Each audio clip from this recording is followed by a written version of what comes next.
Game back-to-back, where Riverside Brookfield is set to take on this week the Fenton Bison. I'm Aiden Chef with my new partner this week, and Alex McQueenie. Alex, how are we doing tonight? Good. For another week of Friday Night Lights here from RBTV. So tonight's matchup is all about containing the run game, similar to last week, how we talked about it with Elgin. That feels to be the theme this year with RB's opponents, but tonight especially facing a team where the vast majority of their offensive yardage all season has been on the ground this season. Alex, how about you break it down for us? And then we have some people to look out for.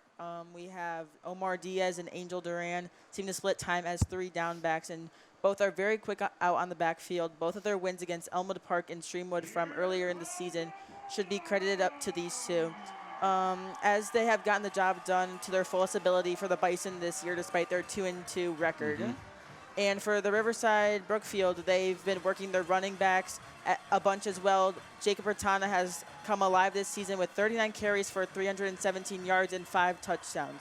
The coaching staff clearly trusts Ratana and the depth behind him at the position to put the offense in a great spot each and every drive. Absolutely. Ratana is the guy that keeps coming up on this broadcast, whether it's with me and Alex this week on Friday or me and Colin the last couple of weeks against Hinsdale South and Elgin last week. He's the guy that seems to always have the ball in his hands, and whenever he does, he gets positive yardage and makes good plays. But more on to Fenton last week. They lost 56-14 to Glenbard South and the Raiders. All we know, unfortunately, me and Alex tried to dig up some numbers from Fenton last week, but couldn't find much. We're going off of 3 guys this week for the main guys on Fenton's roster. Ivan Medrano, their quarterback, number 10. Angel Duran and Omar Diaz are the 2 guys out of the backfield that we've mentioned already.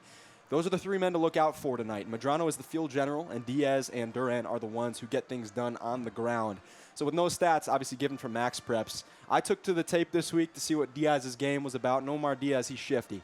Fenton's scheme seems to work to his strengths. Both of the running backs, really. He actually had a 45-yard run against Glenbard South last week before things got out of hand. The Bison actually started last week's game by forcing a fumble inside the 5-yard line, so it started in their favor, and then that followed with the Diaz run. But Angel Duran is the other guy who has popped up on the stat sheet a bit more, seemingly. Their run game is absolutely the backbone of their entire offense, Alex. And as number 9, Angel Duran, he actually ran back an 80-yard touchdown last week again before things got out of hand. It was off of a misdirection play last week. The Bulldogs will need to be aware that Fenton's scheme likes to throw multiple different looks at this defensive line and linebacker room to catch them off guard and create confusion with 2 RB sets. You want to talk about Fenton's offense last week in the stats? Yes. Last week they had 233 total yards, 17 passing yards, and then 216 rushing yards. Yeah. And then Week 1, lost to Elgin. Yep. Yeah. And then RB, we just defeated Elgin 51-0. We did. And then week 2 at Streamwood 18-13, they won. And then when week 3 versus Elmwood Park 55-6, and then lost week 4 at Glenbard South 56-14. They have. So their 2 wins came in the middle of their first start to the season. They lost week 1 and they lost last week. Their 2 wins are against pretty lesser opponents, especially in Elmwood Park, who the Bulldogs will see real soon. So for Fenton, the running game is to look out for tonight for the Bulldogs. Last week against Elgin, Giancarlo Garcia, the quarterback, the 2 guys that are splitting time, Giancarlo and Braden Novak, 3 for 3 from G, a perfect passing percentage, 82 yards and 2 touchdowns, so he was 100% through the air. He also had 2 rushes for 18 yards and had a rushing TD to blow that game wide open. For Bubba, he was 5 of 6 for 94 passing yards and a touchdown. And in the receiving game, Jaden Karras, the same guys, the usual suspects, Karras, X-Man, and Ratana. Nico Caputo, not Ratana. Ratana gets things done in the backfield. But for Karras, had a reception for 48 yards. Xavier, 2 receptions for 29 yards and a touchdown to pair with that. And Caputo getting his name out there in the receiving game as well. He actually had 4 receptions for 56 yards and a touchdown. So he might start being known as a wide receiver more than he is a running back to pair that backfield with Ratana. And then Bilo Brodek on the run game as well. He got 2 carries for 12 yards, found the end zone. And then last week, he got the chance to kick a field goal, and it went through, but not without the bounce off of the crossbar from 40 yards. Damian Renteria got himself in there as well. 5 carries for 36 yards with a long of 12. You want to talk about some of the defensive guys? Yes. One to look out for would be Warren Mason. Yes. 5 total tackles, 1 interception returned for 40 yards. And then Jaden Karras, again, 2 tackles, 1 assist. Oh, wait, sorry. Ben Biskupic, 2 tackles, 1 assist, and then 1 solo. John Evans, 3 total tackles, all solo. And Luke Ferguson, 5 total tackles, 4 assists. Anthony Lembecki, 4 total tackles. Bennett Cohen, 3 total tackles, 1 sack. And then Brandon Ruiz, 2 tackles and 1 sack. The Bulldogs' defensive line is starting to get more to the quarterback as the games progress. Finally getting in there in the sack game as we are moments away from kickoff here. Fenton versus RB from the Dog Pound. Should be a good one as the Bulldogs look to stay undefeated. A little squib kick here to start things out. Giacomelli can't grab it. Will now pick it up at the 30-yard line and will run forward. He's got a decent gain. He's still on his feet, and he'll be dragged down around the 50-yard line. So good position for the Bulldogs to start out here with their first drive. We'll see who trots out to start, whether it's G or Novak. But Alex, the games that we've covered, me and Colin, and the theme of the season when we talk to Coach on Thursdays on our show, The Playbook, is they love switching these 2 quarterbacks. It's never just G and it's never just Braden. They're always using the 2 in these games together. Some drives where it's G, they have packages for Garcia. Others where they are going through the air with Novak. They tend to use Garcia on the ground a little bit more. He has quick feet. You'll notice that really early as Novak is the first guy to trot out here for the Bulldogs. But they love using both of these quarterbacks. They're not going to let one or the other sit on the bench for too long. So we await the first snap for the Bulldogs. 4 wide receivers set. And a handoff to Ratana to start things off before he is stonewalled at the 52-yard line. So would not be shocked if the Bulldogs continue to look and get Ratana involved in the backfield. He kind of has the hot hand in this offense right now. Last week, I believe, ran for, here we go, 8 carries for 93 rushing yards, 2 touchdowns to pair with that. So he is getting things going and finding the end zone as well. Can't complain too much for number 0 there. There's Novak. Maybe look to throw here. No. We'll tuck it and run instead, and he'll have a nice gain past the 35-yard line. There goes Novak. We don't really see him use his feet, especially on design runs, too much, but the Bulldogs already marching here downfield. And a guy I want to keep my eye out on this week as well is Nico Caputo. I know I talked about him a little bit pregame, but he definitely was involved. Had the first touchdown of the game last week against Elgin on a little out route inside the 10-yard line in the Bulldogs' red zone. So we will see if he has the ball in his hands early here in the first quarter as well. Novak with the snap. Ratana to block. He'll throw outside, and he has his man on the tight end. The out route gets it past the 20-yard line for the Bulldogs. I believe that's Nick Baca, the junior, who plays tight end out there for the Bulldogs offense. Continues to trot down the field as they approach the red zone. So the Bulldogs offense continues to look real good and real sharp. They come out strong on first drives, and they maintain throughout the game. Really not much to complain about so far this season, really, from the offense. Both quarterbacks looking sharp, especially Novak through the air. Garcia making little mistakes on the ground as Novak will stay in. The end around, I believe, to Morozic de Jesus. Tough to get the angle on it. Was Caputo, Nico Caputo. So there he goes to start things off for the Bulldogs. They will continue to move forward here right at the 15-yard line.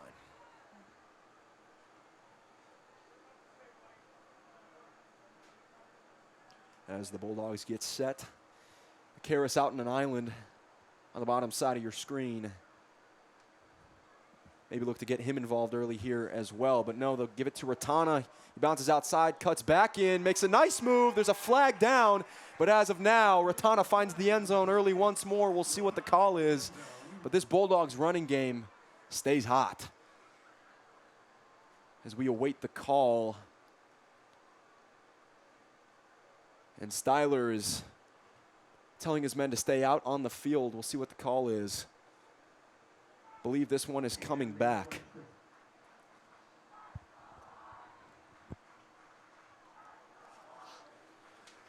Yes, it is indeed. So it was a holding. The Bulldogs will move back now to around the 25-yard line. Got to make up some yardage here for Riverside Brookfield and this offense. What do you think we see here, Alex? We see a run. We get it to Ratana, the hot hand. What do you think? Yes, I think that might be what we will see. As Bilo Braddock comes on for Baca, the tight end, who had the reception just a few moments ago.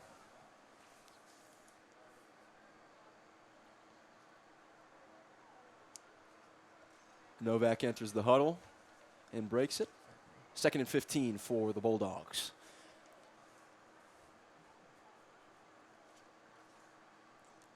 Here's Novak going to hand it off, try to make up some of that yardage. Ratana bounces inside, not before he's dragged down at around the 28 the 24-yard line. Make up some of that yardage, but it is going to be 3rd and long for the Bulldogs. We might see John Broderick's leg be tested once more here early on. They're right inside field goal range. From around where they're at right now, it'll be around a 34-yard field goal. He made a 40-yarder last week, so that is definitely within his range. If he kicked it from 34, maybe this one wouldn't bounce off the crossbar and would just go plain in. We await the snap here. Novak out on the field again. He's been the quarterback all drive so far for the Bulldogs. We'll look to throw, and Novak will zip it and nearly intercepted. I don't think he saw the man. It was intended for Morozic de Jesus in the end zone, but couldn't get it there. The offense seems to stay out on the field. Novak clearly didn't see the other cornerback closing in on that ball. Morozic was wide open in the end zone, but a cornerback was about 5 or 10 yards in front of it to cut it off. It was nearly intercepted. Got to be fortunate that that one went through the hands of the Bison defender. 3rd and 12 at the 22.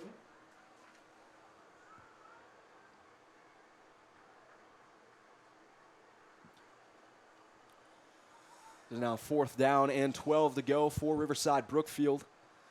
Would have to imagine they look to throw here. They do. Novak looking to his left. Does he have his man deep? And he does! What a way to make the yardage up. How about that? 6 points for guess who? Xavier Morozic de Jesus. The pink gloves brings it in. And the Bulldogs score first. Seems to be the theme so far this year for Riverside Brookfield. What do you think of that play, Alex? Yeah, that was a great throw by Bubba Novak. Yes, back shoulder throw. Yes. There's one on the money last week. I believe it was off the hands of Garcia, who threw the ball last week, but there was a similar touchdown where Morozic de Jesus had it in that exact same corner, and he brought it down the same way. So on 4th and 12, the Bulldogs strike as the people in the stands are hyped up, picking up right back where they left off last week off the dominant 51-0 win. The drive wasn't as smooth, but they got the touchdown as the PAT will be blocked, so it'll stand as 6 points instead of 7. Nonetheless, the Bulldogs find themselves up here with 8:52 to go in the first quarter. Out will come the Riverside Brookfield Bulldogs defense. If we look at stats on the season, Warren Mason has 19 total tackles. The hard-hitting safety, wherever that ball is out on the field, you best believe he's within 3 yards of it. Like I said, 19 total tackles, 2 interceptions to back it, and a blocked kick as well. So he's making his presence felt on defense and special teams. Any other guys that you're looking for out here tonight on the defensive side, Alex? Anthony Lembecki with 17 total tackles, and then Luke Ferguson with 16 total tackles, a pass deflection, and 1 fumble recovery. He finds that ball as well. This Bulldogs defense loves to swarm. Whenever, there's a one-on-one matchup and he gets the ball, there's always at least 4 or 5 Bulldogs that bring the guy down. This defense is never not hungry and is always looking to grab that ball right back and give it back to the offense as we await the kickoff. 6-0 Bulldogs, 8:52 to go. Bilo Broderick will kick it away to Fenton. It's Yvonne Luna back there for Fenton and the Bison to return it. The running back and free safety. Here comes the kick. Gets deep enough, and Luna will let it bounce out of bounds, hence the flag. And Fenton will have solid starting field position for their offense. So Ivan Medrano, I believe, is the guy to come out at quarterback for the Bison. If not, we'll make sure to adjust. But that is one of the guys that we were told to look out for this week at the quarterback position. They run something called the wing T offense, which is a misdirect offense that is heavy on misdirection. They love using both of their running backs. The guys that we talked about, Duran and Diaz, they're going to get both of them involved. They'll have the ball numerous times tonight. I'd guess the vast majority, as last week, 233 total yards of offense, 216 yards were rushing, so they do not like throwing that football if they don't have to. As we see an interesting formation, you'll see 4 guys lined up in the backfield. Coach Styler and his Bulldogs hopefully studied up this week as they'll break the huddle. Medrano will snap. And he will hand it off to his man. We'll try and bounce it outside, but Biskupic is in there to bring him down early. As this defense will try and set the tone here with 8:43 to go in the first quarter.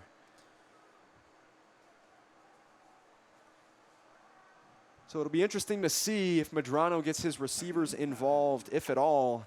Luke Lonker is one of them that I'm looking at. Number 7 is a sophomore. Nate Lopez, number 4. Aiden Kroll, number 8. And Yvonne himself is also listed as a wide receiver, though I'd imagine that he'll stay out there under center for most, if not all, of tonight for the Bison. So it's an interesting look. Obviously, you can see pre-snap. They wait to break the huddle late. As Medrano will snap again, and he will pitch it to Duran. We'll try and cut outside, but that Bulldogs defense is all over it. It's Oscar Aguirre on the tackle alongside Brian Rimpilla. This Bulldogs offense hasn't let anything fly so far tonight in the run game. As Renteria will trot on the field for this defense. Plays both sides of the ball, gets in there at running back as well. Had a couple of carries last week late in the game when given the chance. 5 carries for 36 yards. Already a third down for this Riverside Brookfield Bulldogs defense. Looking for a big stop here and keep the Bulldogs with the momentum that they have already. What do you think? You think we see a throw from them here? Or do you think they keep it on the ground? I think they may try to run it, do a quarterback sneak maybe. We'll see. Medrano wastes no time handing it off once more. And he is brought back. My goodness, what did I say? A swarm of Bulldogs on that tackle. No, sir. Yes. And this will be Bulldogs ball here again real soon after this punt. Setting the tone here early on both sides of the ball. That's what these Bulldogs do, folks. 4-0, the record shows it. Looking to stay 5-0 here tonight with Karras and Morozic de Jesus, the two best buds out there to return this punt. So, Alex, these two in the punt returning unit here, they're very shifty. They love getting both of these guys involved in Morozic de Jesus and Karras. They're both speedsters. We saw Morozic get in the end zone first here, 6-0 Bulldogs. But Karras, he has breakaway speed as well. So these guys are flashy, and they will get into the end zone whenever they can. As this one will go to Morozic. He'll look to return it, makes a nice move, cuts up field, and you see his agility on display there. And he is out around midfield again. So Bulldogs will have similar starting field position once more out at midfield. As it appears to be Novak in the huddle on the sideline for Riverside Brookfield. The refs will spot it right at the 50. So 50 yards to make up here, hopefully landing themselves in the end zone for back-to-back times. This offense is real hot, and I'd imagine that Ratana gets the ball a couple more times this drive as we see G and Novak come out here. A little 2-quarterback set. We'll see what they do with this. Should be interesting here, Alex. Yes.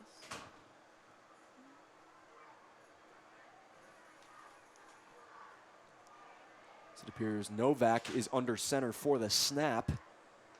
Garcia lined up as a running back. Do they hand it off to him? Yes, they do. And look at Garcia finding the hole while running up forward. And has a first down and change. So you see the feet, the quick feet of Giancarlo Garcia on full display here early. Wouldn't be surprised if he finds the end zone here at some point tonight. They love utilizing him, especially in the red zone. We saw last week against Elgin. He found the end zone. Only had 2 carries. But I believe the touchdown he had was inside the 15. He broke a couple tackles to get it for 6. And Fenton, it seems as if they jumped there. Bulldogs clapping as if they did. And if so, this will give Bulldogs even more yardage and move them even further downfield. As it is indeed. Brings us to a 1st and 5 from the 32. Garcia looks to the sideline with Novak beside him. The 2 quarterbacks for 3 straight plays are still out here. Side by side. We'll see if they hand it off again. Novak instead will look to throw. And he is brought down. We'll try to inch back up to the line of scrimmage. Might count as a sack for the Bison. If so, that's for Aiden Kroll, number 8, on defense. And the offensive line is a unit that has held up, for the most part, all season for this Bulldogs squad. I believe they've only let up 1 sack all year leading up to this game. Obviously, that might have just changed just now. But clean pockets 95% of the time for this offense for Novak and Garcia. Not much more you can ask for, but here they're going to have to hold up tonight if they want to continue scoring. Novak will take the snap, will hand it off to Garcia. looks left, and he will have another nice gain as the ref hits the floor. Garcia is the leading running back here through the first quarter. Who would have thought? We know he had quick feet, but they're lining him up here this entire drive. Interesting to see here, right, Alex? Don't you think? Yes.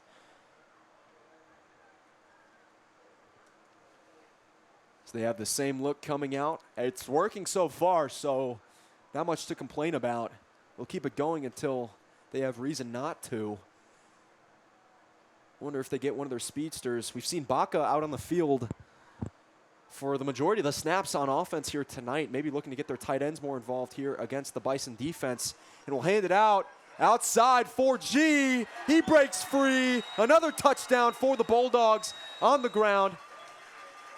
And Giancarlo Garcia finds the end zone with his feet. Number one.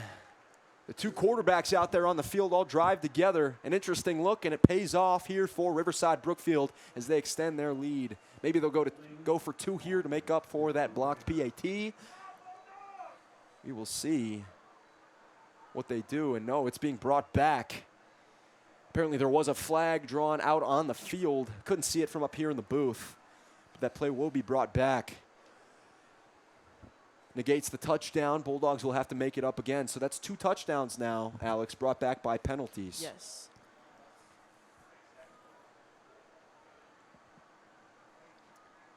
As this offense looks to the sideline, I know the games that I've covered so far, both Hinsdale South and Elgin now, those two were very clean operations. This offense was out there, and they stormed through pretty quickly, cleanly, and efficiently.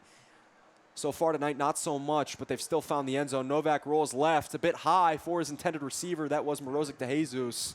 Couldn't get it there. And it'll be 2nd down and 10 for the Bulldogs. So a bit of a mixed balance here so far, looking through the air and staying on the ground. Garcia's worked so far, so I wouldn't be surprised if they get it to him at least one more time here this drive. As the guys huddle up, break it. 2nd and 10, 3:57 to go in the first for Riverside Brookfield. 2 quarterback look. We'll hand it off to Garcia again. We'll cut outside. My goodness, he has nice vision. Be dragged out of bounds past the 15-yard line, and there's a late flag thrown. Got to think that's for a late hit. If so, it'll give him even more yardage on top of that play. They are utilizing Giancarlo Garcia and his run game to the maximum capacity so far here in this first quarter. And for good reason. It's worked great for them all year, and it's looking to stay on that trend in the 5th game so far this season.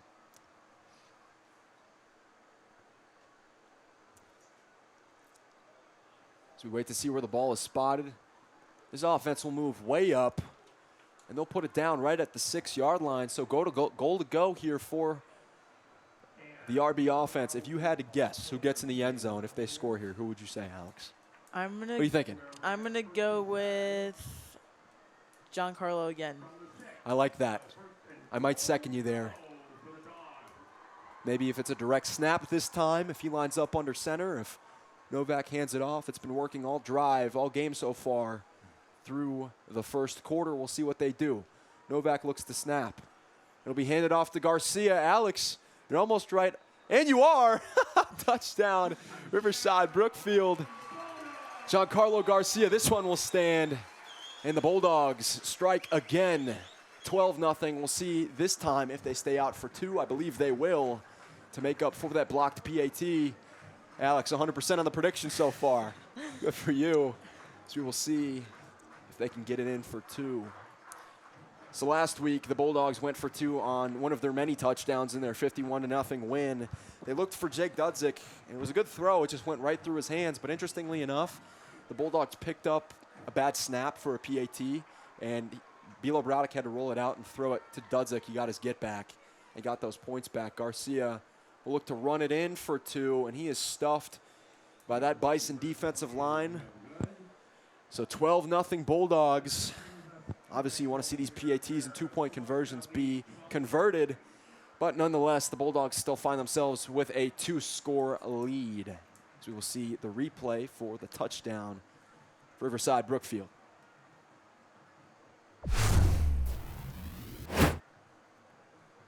That was Giancarlo Garcia on the rush. The man who's been doing it with his legs seemingly all season. Garcia has, going into this game, he had 23 rushes, for just under 200 yards and 4 rushing touchdowns. So already he has 5. Looking good. Looking real sharp in the ground. In the ground game for the Bulldogs is Giancarlo Garcia. That is the kind of threat he is. Obviously, you have Ratana, their main featured running back on this offense, number 0. But to have a quarterback being able to go out there like that and use his feet is a gift that Coach Styler has utilized to the best of his ability so far this year. 12-0 Bulldogs, 3:44 to go here in the first.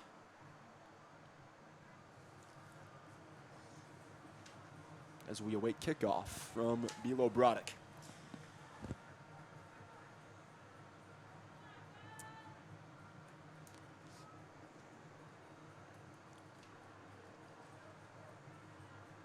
Yvonne Luna back set to return once again. Got to hope this one doesn't go out of bounds to give them extra yardage. Bilo Brodek will kick it off. This one will be returned by Luna. He'll run it upfield. And with a couple of nice blocks, he'll find himself past the 25-yard line for the Bison. What do you think, Alex? You think we see them throw a couple times here this drive, or you think they stay on the ground? I think they'll start on the ground and see how that goes. And because before it obviously wasn't working the way they probably planned, so maybe they'll start switching things up. It seems as if Fenton is going into every game that they've played so far with the main idea of let's get our 2 running backs and Angel Duran and Omar Diaz involved. But so far, granted it's only been 1 drive, the Bulldogs have shut them down. And it's resulted in a 2-score lead for Riverside Brookfield. You see a 2 running back set here for Fenton, as it will be a double handoff to Duran. We saw this on the tape, and he'll break free. Will sort of slow down to try and redirect himself, but he is out past the 50, around the 45. They ran a play exactly like that against Glenbard South last week. That was the play that Duran ran for an 80-yard touchdown. Thankfully, they stopped them at the 45-yard line. But the Bulldogs defense is going to have to look out for those misdirection plays. I mean, you saw it. They handed it off once, and then the running back handed it off to the other running back. It's even having me confused saying it up here.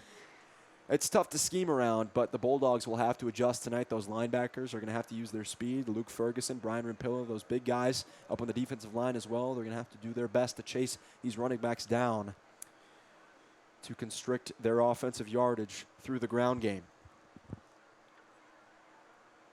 We await the snap. Quarterback will break it. And the boys for the Bison will move up towards the line of scrimmage.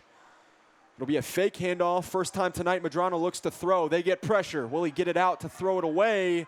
And he'll use his speed to gain some yardage on this play. He'll go out of bounds right about the 40-yard line with a gain of 4 or 5 there for the Bison.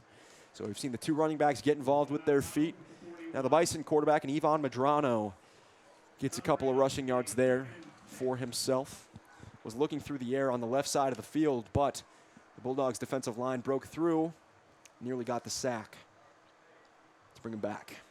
It's 2nd and 5 here. 2:27 to go here in the first. Bulldogs 12, Bison 0, as Fenton looks to score their first points of the night here at Kennelly Stadium.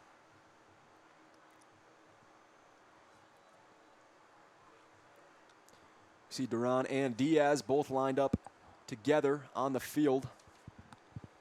As Duran will be lined up to block here off the snap. It's a quick handoff to Diaz, breaks a couple tackles, and he's still going, still on his feet before he's finally dragged down inside the 25-yard line.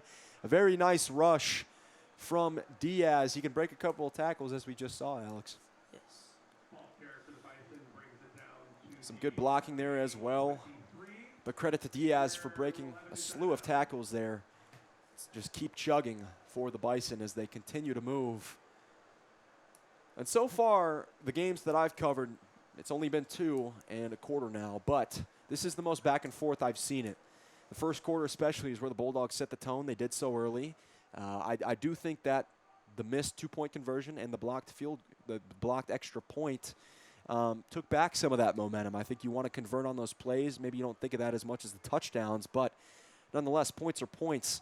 As Diaz will bounce it outside again, stay on his feet, will get to the second level, and is brought out of bounds inside the 5-yard line. And just like that, the Bison are moving and set position to score for the first time tonight.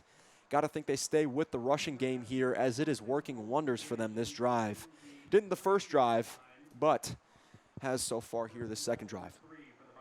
1:39 to go here in the first. Bulldogs up 2 scores. So, Guy, you pointed out Anthony Lemke to start. 17 total tackles on the year heading into this one. He's a tackle machine. He's one of those guys that can set the edge and play linebacker, get to the quarterback if need be. As he will be dragged down, I believe that is Diaz, just short of the end zone. Way to keep him out of the end zone there. That was actually Anthony Lemke. There you go. Yeah. Right on cue for the Bulldogs. Still goal to go here for the Bison. We'll look to punch it in to make it a 1-score ball game. Have to think they stay on the ground with the push they've been getting from the 5 offensive linemen out there. They've been using some of those wide receivers and tight ends as extra blockers. We'll see what they go with here.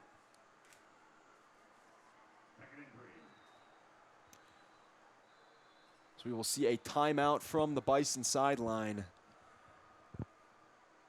as the Bulldogs and the Bison, both teams respectfully, will go back to their sidelines to talk things over. So, like I've said, the Bulldogs at this point last week, they were up, 3 scores, bare minimum. They were up 21-0. At this point, it's only 12-0. Yes, they are still up. Yes, the Bison still have 0 points, yet they are in prime position to score now. I don't know if Styler's all this happy with this start. I think he's probably holding this team to a bit of a higher standard based on how they've been playing so far through 4 games this season. I'd have to be thinking he's in there at that huddle right now saying, all right, we got 2 scores on the board, but we can be doing a whole lot better on both sides of the ball. A little clean and a little bit more efficient on defense and offense so far for the Bulldogs. Just under a minute to go here in the first, 56 seconds to play. It's listed at the 3-yard line. They have it spotted, as the Bulldogs defense will trot back out on the field. A stop here would be huge. Obviously, folks at home, I'd place your bets that the Bison probably try to run this one in. As it will be a quick handoff to Diaz. Does he find his way into the end zone? Yes, he does. And just like that, it's a 1-score ball game here. 12-6, looking to be 12-7 for the Bison. Bulldogs still up, but that's not what you want here for this defense, obviously. Giving up a touchdown inside the goal line. As we await the PAT. The Bison already blocked one. It would be nice if Warren Mason can work his magic again and get back there and block another one to give back the same pain. That's Medrano, I believe, to kick the extra point, and he had to kick it extra high because I think Biskupik and Ferguson were both back there with their fingertips ready to get after that football. It is a 12-7 ball game, 51 seconds to go here in the first. Bison have already used 1 timeout, but they came right back out and put it in the end zone as we see a couple of Bulldogs defenders, Biskupik especially, out on the sideline. These senior leaders looking pretty upset after that long Bison drive to wind down the first quarter. It is senior night, Alex. All those people were honored. The players, the Poms, the cheerleaders, and everybody else in between, the band members. We're all honored out there tonight. Last week was homecoming. This week was senior night. So for these people whose last year in high school, it's all bittersweet. They're all taking in these moments, and I think they got a 51-0 dominant win on homecoming night, homecoming eve. I think they want another one here for senior night. You'd have to imagine, right? For sure. Absolutely. Karras and Morozic back to return for Riverside Brookfield. 12-7 ball game. 51 seconds to go here in the first. As Caputo will sub out for Morozic there in the backfield.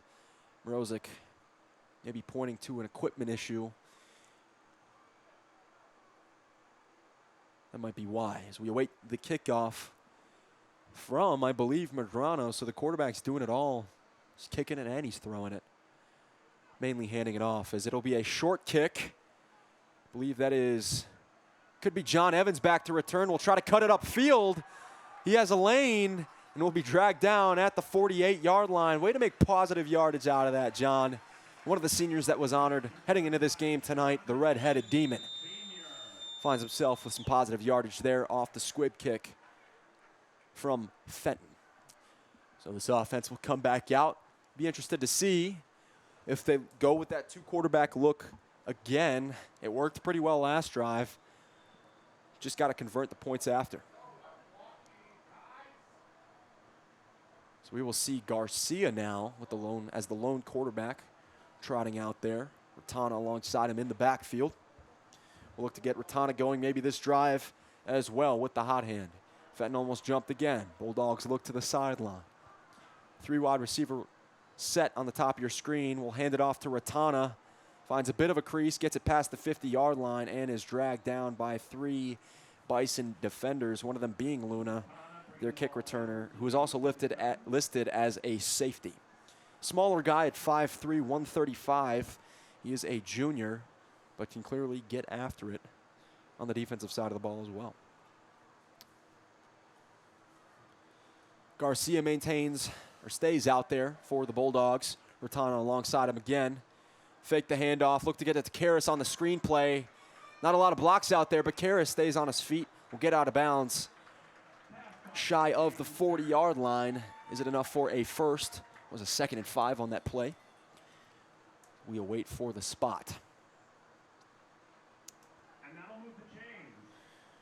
As we hear next door, it will move the chains, and it'll be a fresh set of downs for the Bulldogs. 5 seconds to go here. The clock is stopped.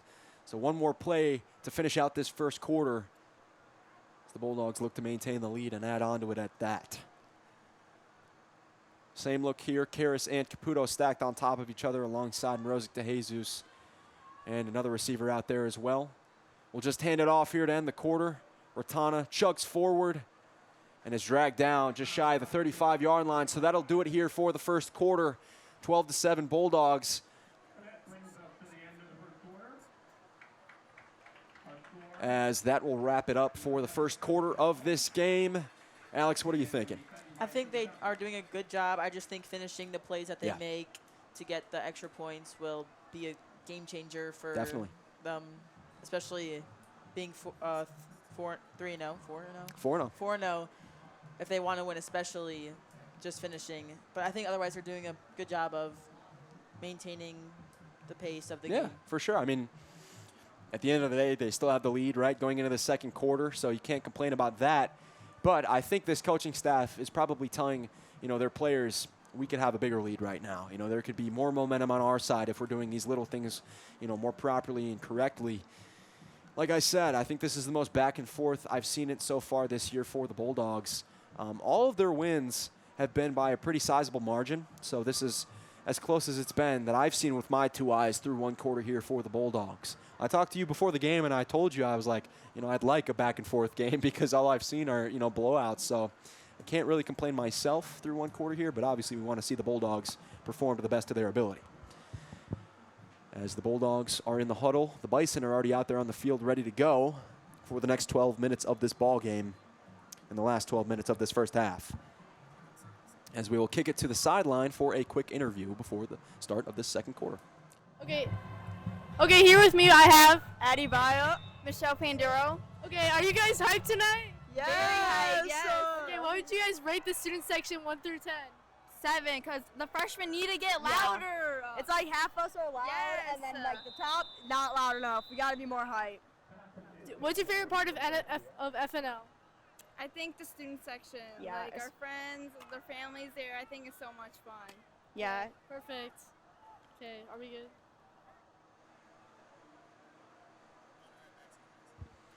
All right, back up top. I don't know if you missed it, but Garcia rolled left on that play. First down here in the second quarter. Missed his man along the sideline. So it'll be 2nd and 10 here for the Bulldogs as the second quarter gets underway. These Bison defensive linemen, they're giddy. on the line of scrimmage. They've almost jumped offside now 3 times. So Ratana will switch sides here behind Garcia, and I believe that play didn't go the way they wanted it to. Obviously, Garcia was pummeled, but Ratana and Garcia, saw Ratana switch sides there late right before the snap. I think Garcia wanted to hand it off to him, so a bit of miscommunication there. And that's one of those little things that I mentioned, like you want to be on the same page here. Obviously, all 11 guys out there on the offensive side of the ball, but it's those little things that will knock them back, as now it's a 3rd and 13 for the Bulldogs. Going to have to work to maintain or get back a first down here and stay out on the field. Garcia will look to throw, and he has his man. That'll be enough for a first down. It's Morozic to Jesus. He's got a couple of receptions already tonight. Obviously found the end zone early in the first quarter, but he's the man through the air that's keeping these chains moving for Riverside Brookfield and this offense. As Nick Baca leaves the field as tight end, Bilo Brodek will come in. He had 2 carries last week for 12 rushing yards and a touchdown, so he found himself into the end zone just through the run game first 3 weeks before Elgin's game. He was the guy that was doing it through the air. 6 receptions for 84 yards and a touchdown through the air as well. I believe that touchdown did come against Hinsdale South, the first game that we did at home this year, so we can get it done on both ends. Here's Garcia. Will have to move up and will tuck it and run. He'll get some yardage doing what he does best. We'll try to continue to move the chains here for the Bulldogs as they inch closer, and I believe at this point might be in the red zone. Right at the 20-yard line. 2nd and 2 for the Bulldogs. 12-7 ball game, 10:41 to go as we just start this second quarter. Bulldogs offense is moving, just probably not with the tempo that they want it to. A little bit back and forth, some miscommunication, penalties.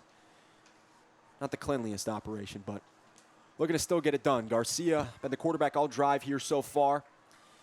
We'll hand this one off to Ratana. He finds the hole, shoves a man to the ground, and will continue to run. Number 0 just does not go down. I know his coaching staff loves that. Ratana is a man who's brought up every week on our show, Alex. Every Thursday they bring his name up, and they're like, especially Styler, obviously, because he's the guy that we bring on, but he just showers him in compliments, you know, always talks about and praises how even if he doesn't have the ball in his hands, he's out there blocking, he's out there doing something positive on offense or special teams that contributes to this Bulldogs team winning football games. As Garcia will stay out there as quarterback. Looking at a 1st and 10 here for the Bulldogs, as it says out on the scoreboard. We'll hand it off once more, and this one shut down pretty early here. That's number 8, believed to be Aiden Kroll. On the defensive line, broke through there to shut that play down. Not a lot going so far here through the air for the Bulldogs, most of it being on the ground. Last scoring drive, we saw Garcia do it with his feet lined up as a running back. But we're looking to see if the Bulldogs passing game can maybe pick it up and find themselves in the end zone here. We have that touchdown to Morozic de Jesus on their first drive on 4th down, but maybe we see another pass play here. Garcia will roll to his right, look for the end zone, and a sharp throw there. It's a touchdown. Double H, John Bilo Brodek is in there to extend this Bulldogs lead. So they answer back. They bark back, I should say. It's Bilo Brodek for the 3rd time this season. Finds himself in the end zone, 2nd time through the air. How about that, Alex? That was a great throw by G, and a good catch by John Bilo Brodek as well. And now I feel like we've gotten our momentum up a little bit more in this quarter, and we'll just see if we can convert this field goal. Yeah. Bilo Brodek right after the touchdown will have to stay out there, try and kick this one through for Riverside Brookfield to make it a 19-7-8 ball game. And he does just that.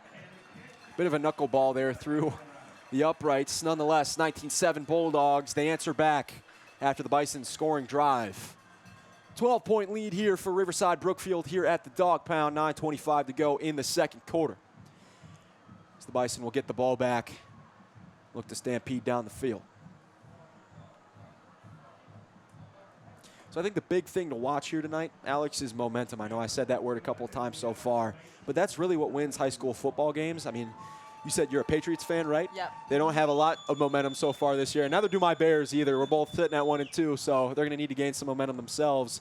But high school football especially, like these guys are out here, offense and defense. They make a big play. That whole team, they feed off of that energy. So hopefully this Bulldogs scoring drive just now with Bilo Brodek finding the end zone and kicking it through will give this defense some more fight and some more juice heading out here for this drive for the Bison.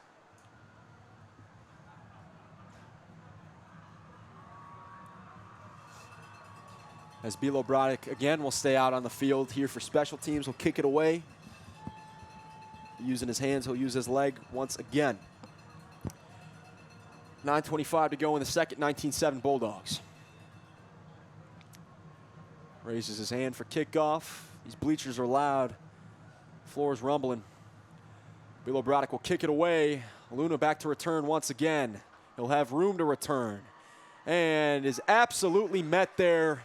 Great special teams play. Not great starting field position for the Bison. Looked to be Luke Ferguson on that special teams tackle. The coaches are going to love that heading back to the sideline. Ferguson will likely stay out there for the starting defense. He's one of their key guys out there, always around that football. And the Bison will start at the 17-yard line. There we go. Not great starting field position for the Bison. Going to have to make 83 yards up to find that end zone. See if they can do so. I think it's a pretty safe bet to say that they'll probably stick on the ground, right, Alex? Yeah, you think so? I think so. Yeah. Duran and Diaz, obviously the two guys to look out for. Duran had that end around. It really got them going that last drive. As Diaz will bounce outside, be thrown out of bounds there. Gain of a couple. So Medrano has only looked back to throw one time all night, and he wasn't able to do so. He had to tuck it and run himself. So I know we've noted it a couple of times now, but we're going to continue to watch to see if instead of just tucking it and running it himself or handing it off to one of his two big guys out in the backfield, if he tries to get things going in the passing game as well. I think the Bulldogs definitely have two great safeties, two key players, blue chip players on their roster, and Oscar Aguirre and Warren Mason that will shut any passing game down. Maybe they watched film this week and said, we're not going to test those waters. The Bison will use another one of their quick handoffs, but that defense is all over it. Looking to respond and get off the field quickly here. Bison going to have to work for a first down on third down now. And medium, I'd say. 19-7 Bulldogs, 8:27 and counting to go. Lemke trots off the field as Medrano will enter the huddle with the play call.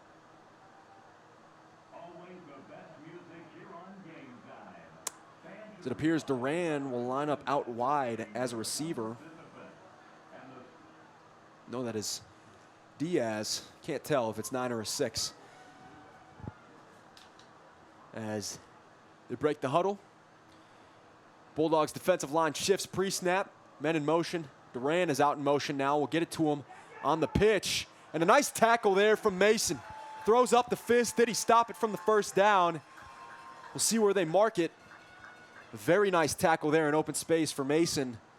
Though I do believe they're going to give the first down to the Bison. Mason made the play there. Not much more you can ask for. I don't think he got there late.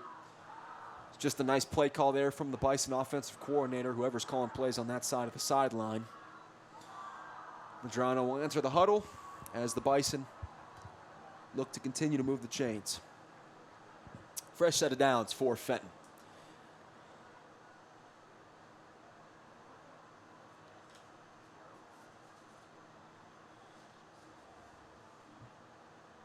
You see the right tackle, number 75, the big man, listed as Constantine Martinez. What a name.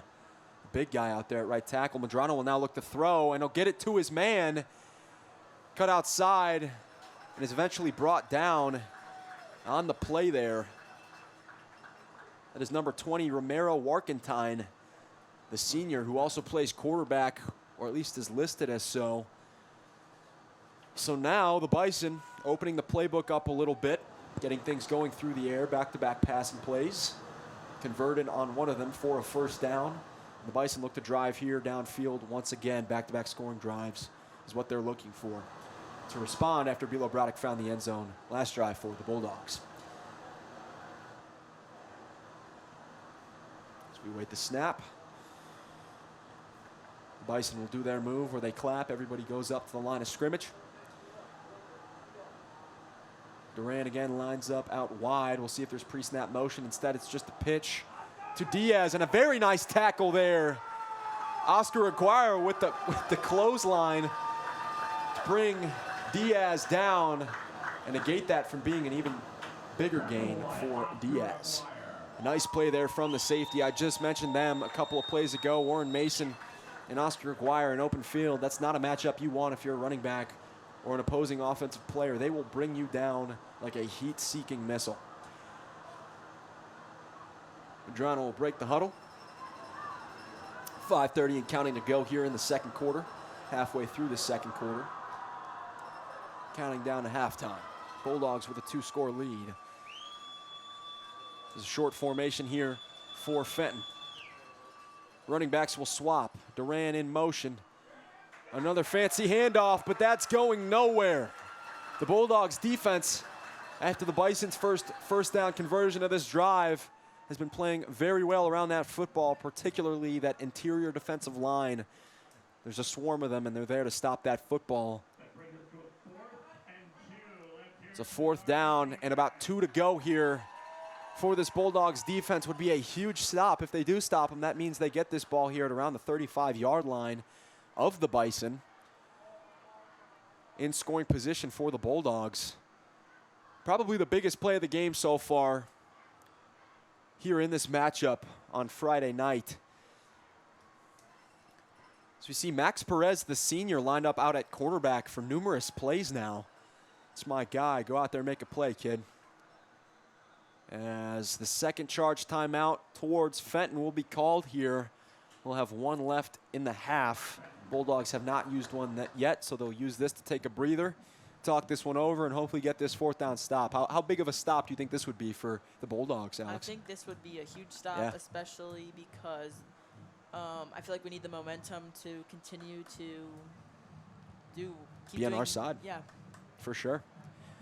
Absolutely. Bison will talk this one over. Have to think their coaching staff is trying to put an interesting gadget play call in their ear right now to maybe catch the Bulldogs off guard once more, maybe on an end-around play that signifies their wing tee offense that we commented about pregame. It's not something you see very often. When you do, it's normally in high school or college football. Auburn used to run that back in their championship days in the early 2010s. They loved using that. A lot of end-arounds. They'll pull their offensive tackles for extra blockers on their opposite side. We'll see if the Bison use that once more here on the 4th and short. Big play here for both sides. As we await the break here from the timeout. So both sides will go back out on the field.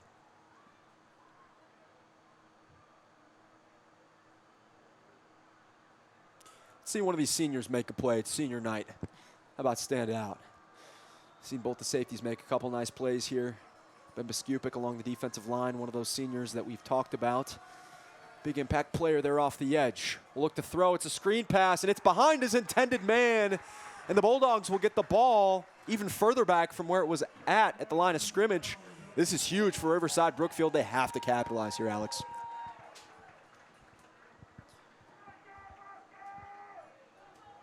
As you can hear, some of the coaching staff next door to us, they're pretty hyped up about that last play here. Still 19-7 Bulldogs, just over 4 minutes to play here in the second quarter. Just got to get this ball into the end zone some way if you're Riverside Brookfield in this offense, as we see Novak now trot out for this drive. Like I said pregame, they'll always exchange these guys. It's one or the other every single drive. We've already seen both of them out on the field together. Garcia was lined up as a running back, and numerous packages worked wonders. We'll see if they do that again tonight, but now it's Novak and Ratana out in the backfield with three wide receivers set. Novak will zip it. A sharp throw there in the flat. I believe that's Jaden Karras for a couple of yards there. Move the ball forward just a little bit past the 35-yard line. Novak will stay out on the field. Like I said, Novak is more the guy that gets things done through the air. He's got the arm. He's got the pinpoint accuracy to get to his speedsters. And Jaden Karras, Xavier Morozic, and Nico Caputo is a guy that I'm watching out for tonight. He's proving to be an impactful player in this Bulldogs offense. I think they're probably looking to get him involved more as well, as we see Bilo Brodek out there, the man with already a touchdown tonight. We will go deep here. Does he have his man? Just a bit overthrown out of the back of the end zone. I believe that was intended for Karras. So he will go get that ball out on the track. Bulldogs looking for gold there through the air. Couldn't quite get it. Overshot by Novak. I like the look. Couldn't get it executed. And that'll be a 3rd and 8 as listed on the scoreboard for the Bulldogs. Just under 3.5 to play here in this first half.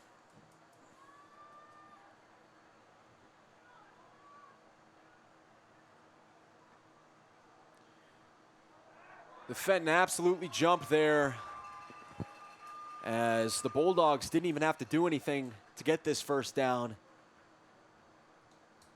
as they will move forward and inch themselves closer to that blue end zone, which is what they need to hit on this drive to extend this lead, make it a 3-score ball game, and feel great with that momentum. That's the big M word tonight going into this halftime.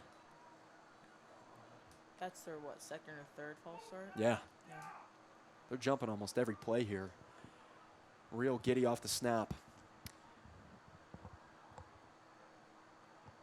It's Novak, Ratana beside him. Will look to throw once more. Has his man in the flat. That's Caputo. Stays on his feet there after a couple of guys hit him past the 15-yard line. So the Bulldogs are doing just what I asked of them, really, is just move the chains.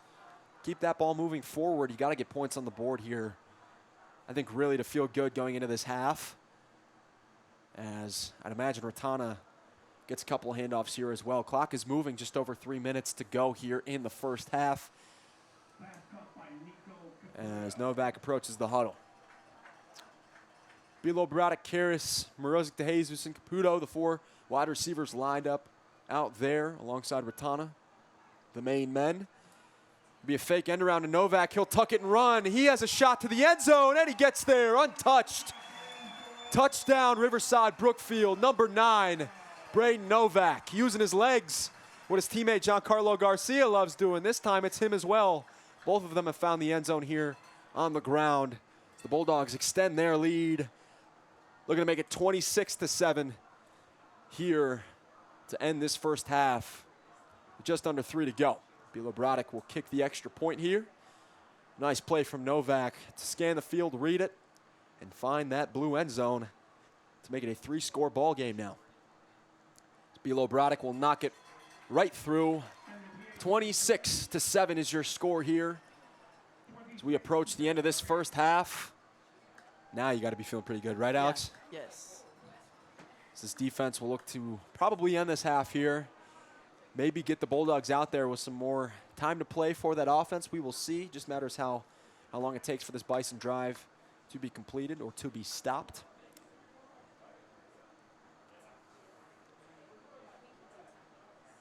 As Styler talks to his men in the huddle, probably preaching, hey, just end this half strong. Our offense just did what they needed to do.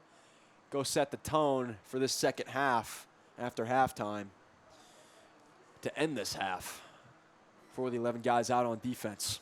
Warren Mason leads the crew out there for special teams. It'll be Yvonne Luna out there to return for his 3rd time tonight. And this is already a better second quarter than the first. Definitely. Definitely. A lot more efficient, Yeah. I'd say. And finishing Yes, more. absolutely. We haven't seen as many penalties on the Bulldogs. I don't know if we've seen any this quarter. It was a bit back and forth, a bit muddy in the first quarter. But maybe after a couple of pep talks along the sideline from a couple of the coaches, they've straightened things out a little bit. Obviously, you have to finish strong. Still a lot of ball game to be played as the Bulldogs look to maintain their undefeated record. Bilo Braddock will kick it off, get back there deep near the end zone. That's Luna who will have room to take it back and is brought down again at the 15-yard line. That's back-to-back kickoff returns where he's brought down inside the 20. Bulldogs special teams unit doing what they need to do, and that's an underrated facet of this football game that needs to be performing to their highest ability as well. If you can have a sharp special teams out there, not committing any penalties and getting to that ball when they need to, it's not going to be a pretty game, and it sets the defense and offense sometimes up for, a disadvantage. as the Bison will have a lot of yardage to make up here to score before the end of half. We'll look to use their 2 running backs, I'd have to guess, even more here this drive, no matter how tired they are already. A man in motion, that's Duran, who will get the pitch and is upended. Met there in the front by Aguirre, but is brought back by Biskupik as well. Ben Biskupik is a man that I'm keeping my eye on, not because he's a near and dear friend of mine, but because he's all around that football so far here tonight, showing how quick he is off the edge, even when it's not towards the quarterback. So it's to the running back on the end arounds. Zavon Luna will run out on the field, the man we've seen get these kickoff returns here so far for the Bison. He is listed as a running back. We'll see if they use him as one. He looks towards his quarterback for the play kill. We'll see what they do here on 2nd and 9.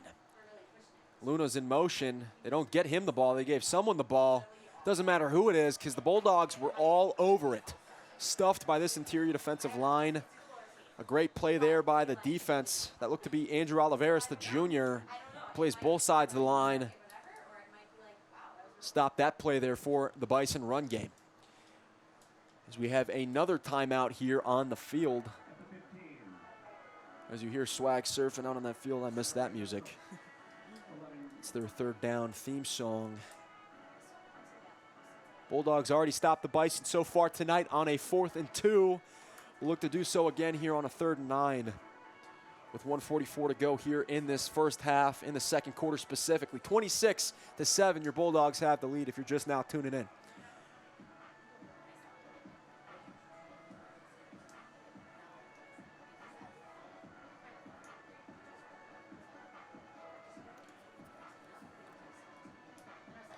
This Bulldogs defense has not had to do much through the air tonight, obviously. They've only thrown the ball just a couple of times, maybe 3 or 4 times. Medrano has looked to throw, but everything has been pretty sharp. Obviously, besides that one scoring drive for the Bison.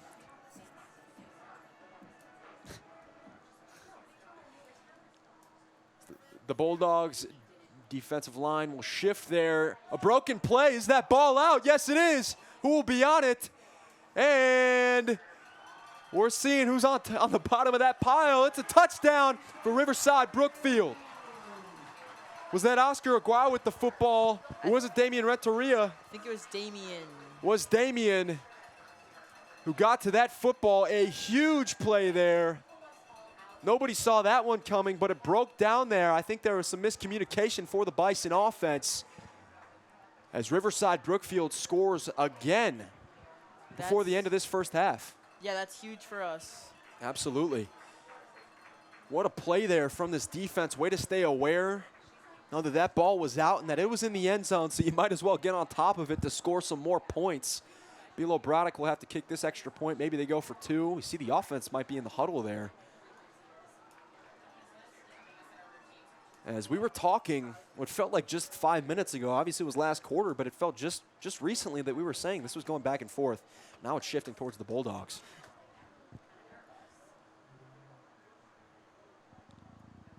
Bilo Braddock, yes, will kick the extra point. Look to make it a 26-point ball game. To make it 33-7. Still a minute and a half to go in this first half, so the Bison will have a chance to go back out on this football field once more here for the half. Bit of a high snap there, but Bilo Braddock still gets us through. He seems hyped up out there, as should everybody else, as the Bulldogs have a 26-point lead here. It's been the theme all year. By the end of this first half, the Bulldogs are not just on top, but on top by a pretty sizable margin. That touchdown was huge for us, especially now going into halftime. Yes. I think we'll have good energy and hopefully carry that over to the next half. Yeah. I mean, we talked about the offense getting in there. I mean, we love to see that, obviously. But seeing the defense get in there, I mean, what more can you ask for? I mean, maybe you can ask for a kick return or a punt return touchdown, but, you know, beggars can't be choosers. To see both sides of the ball get in the end zone there is huge for the Bulldogs. And I think now they both have that momentum to run off of. Bilo Braddock will trot back out on the field to kick it away to the Bison once again. Luna, your main man there, back for the Bison to return. as we await kickoff. So it's been seemingly been Braden Novak all second quarter so far. We'll see what they come out with after halftime. I'd have to imagine that the Bulldogs look to get both quarterbacks continuously involved. Novak has gotten some looks through the air. He missed that deep shot to Karras, but he's getting the arm loose. And Garcia has a rushing touchdown, as does Novak. So maybe the Bulldogs will look to continue to shine and get themselves going through the air next half, as the ball will just roll out of the end zone. It means the Bison will start past the 20-yard line. As their men trot out on the field, Bulldogs look to go into half without letting the Bison score here and maintain this 26-point lead. As we await the huddle here.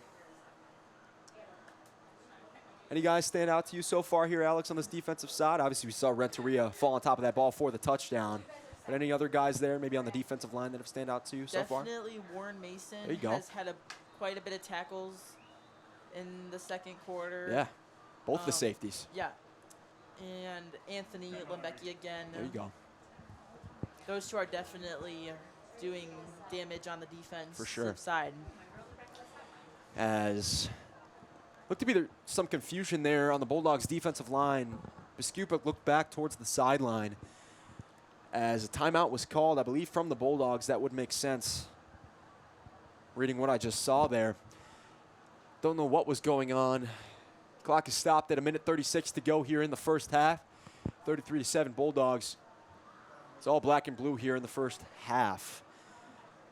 There was one scoring drive for the Bison where the Bulldogs kind of let it loose a little bit. But other than that, Omar Diaz and Angel Duran have been shut down through 2 quarters. As the defense will trot back out on the field, look to get off the field. So here Medrano comes out here. Wonder if they almost go straight to the passing game. I mean, they have a lot of yardage to make up here, starting at the 15-yard line. Got to get 85 yards downfield to get into that end zone.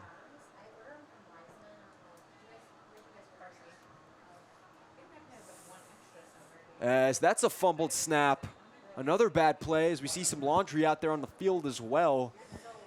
Not great execution here from this Bison offense as of recent. Their last 2 or 3 drives have been very sloppy and amounted to little to nothing. More negative plays than positive. The Bulldogs defense just scored a touchdown due to exactly that. So this ball will be pushed back as the Bison enter their huddle, talk it over, try to figure out how they can make up all this yardage and try to get into the end zone. It's going to take a lot of trickery, I'd imagine.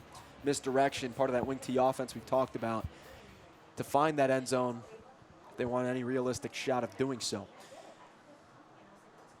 One man lined up outside. Looks like a Bulldogs defender got held there, but nonetheless, this Bulldogs defensive line, bunch of studs, and they are proving to be just that all over this football. These Bison running backs aren't going anywhere this second quarter.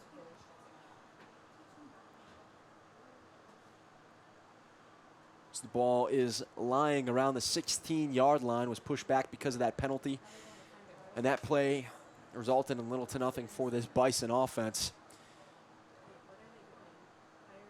So here come the Bison here on 2nd and 19 due to the penalty and last play.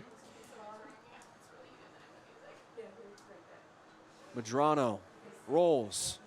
It's probably lucky that wasn't caught because I think that was also set to be a negative play there. Had a defender in his face looking for the screen play to number 5. Didn't get it there, off his hands, off his helmet. 3rd and 19 now. This has escalated quick. I think if you're the Bison at this point, I think you just say, let's play it safe and not turn the ball over again, right? Yeah, I agree. Yeah.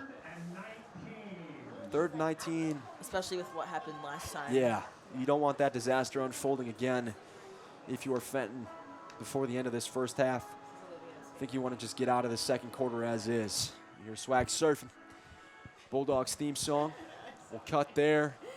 And no, sir. Damian Renteria, Anthony Lemke, the 2 men around that football. As the Bison go nowhere once again.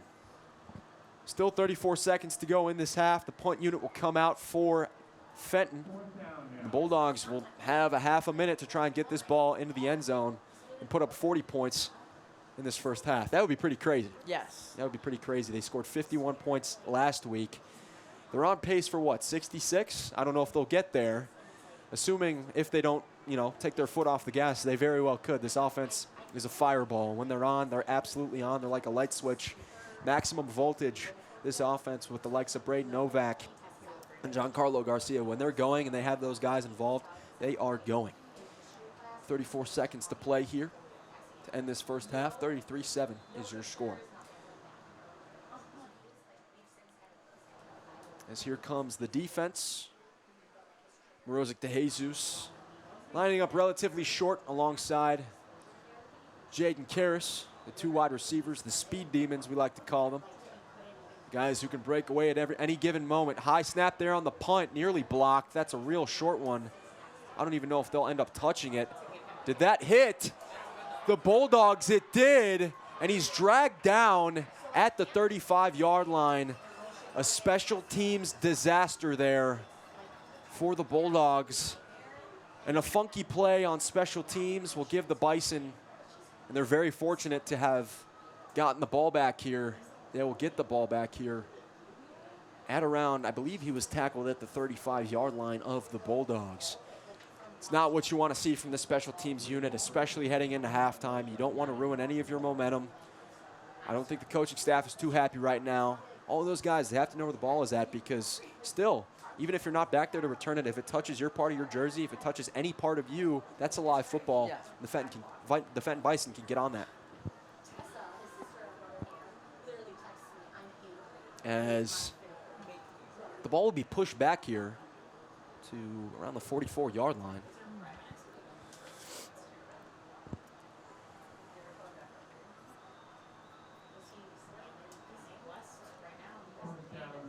As we see Nate Lopez lining up as the wide receiver on the bottom of your screen. Have no reason to believe you'll get him involved due to the heavy running attack. Although you look at that clock and there's 22 seconds to play and you think to yourself, how can the Bison get past midfield? How can they get more than 50 yards of offense on the ground in 22 seconds? I don't know. We'll see if they look to pass here at least one time on this drive. You'd have to think they do. The Bulldogs have used all their timeouts here. The Bison still have one, so they can work with that, or at least the scoreboard says they do. 22 seconds to play. Clock is currently stopped as we await play. Bulldogs defense is still lining up. The men in the stripes down on the field are still getting set. So we wait for this thing to come together. And here we go. The Bison gonna have to look to score here somehow. We'll hand it off once more, and he is brought down before the 50-yard line. That's your man, Anthony Lemke, that you mentioned so much. Therefore, another tackle. Entered this game with 17 tackles. He's had at least 2 or 3 tonight. As the Bison will go hurry up here. It says they have a timeout on the scoreboard. Decide not to use it. They'll drop back and throw. That's Lopez on the reception. We're less than 10 seconds to go here. They're going to try and spot it here where he caught it. The 42. They will now call the timeout. Interesting clock management there from the Bison. Have 42 yards to make up here and try to get it in the end zone. You think we see a deep shot here, Alex? I think so, Yeah. especially if they want a chance at scoring. Yeah. Yeah, I mean, they only have what it says to be 6 seconds out on that scoreboard, so they're going to have to throw it up or start lateraling the ball like the last play of the game. We'll see what they do here. We'll see what they opt to do as they talk it over in their huddle. So the defense, all things considered, have only let up 7 points this half, have been playing very sharp, especially the second quarter, as the Bulldogs regained all of their momentum here in this last 15 minutes of play. So we have quite the conundrum going on behind us. Bulldogs are still in their huddle. Now we'll break it. So we look to go into half feeling good here. Yep. Just got to hold them till half. Yep. And Only coaches should be happy then. Yeah. Only need to do it for 6 more seconds. So have to think this is the last play here. Both teams out of timeouts. If they run here, I'd be shocked. I agree. Fenton will look to throw, gets pressure in his face. Lemke tries to bring him down, he can't. Medrano will scramble. He's got to throw, and he will in the flat. Will not go for much. It'll look good on the stat sheet, but couldn't find the end zone. So that'll do it for the first half. Your Bulldogs find themselves on top. That's been the theme of the year. This is a first half, not only a first half, but a second half football team as well. We'll see if that trend continues here after we get back from halftime here on senior night. Made Chef alongside Alex. Your Bulldogs are up 33 against the Bison, who are at 7 here. So we'll see the final 30 minutes of play after halftime.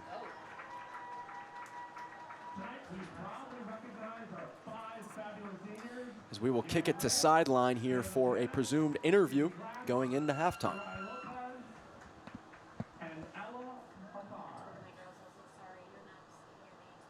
These incredible athletes have dedicated the past 4 years to the RV cheer program and have played a huge role in shaping the culture and the spirit we are so proud of today. We love and we appreciate each of you more than words can say. Now, Bulldogs, sit back and enjoy this special routine. All right, I'm here with Styler. I'm going to ask you a couple questions. First off, what are some positives on the game? Yeah, obviously we're able to get in the scoreboard, get on the scoreboard. We've had a couple good stops, but we got to clean a lot of things up right now. Is there anything you need to work on or anything? Yeah, we got to stay locked in. We got to attack a little bit better on defense, and we got to make sure we get off the field, all right? We just got to execute a little bit more. Yeah, you guys are having a stellar season. How's that really affecting the, mentality on the players? Yeah, I mean, we're just got to focus on right now, all right? It's been a good season so far, but we got to focus on what we're doing tonight. All right, thank you, That's all I got. Styler. Thanks.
celebration of the spirit and magic of Oz.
What's up?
And what's your favorite thing about RB football nights?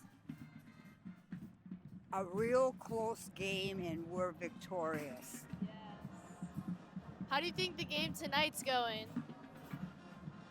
Maybe not quite as well as they have in the past, but they're still doing well. How do you think the energy tonight is with the student section and the fans? Oh, they're really wound up, let me tell you. Yeah. Yes, I think they're doing great. Everybody's doing a great job. The dancers, oh, wow. Yeah. Yeah. Is that good?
phone? Yeah, camera 1. Do you have a headset? Do you have a headset? Yes, I do. Go ahead, toss your telephone headset.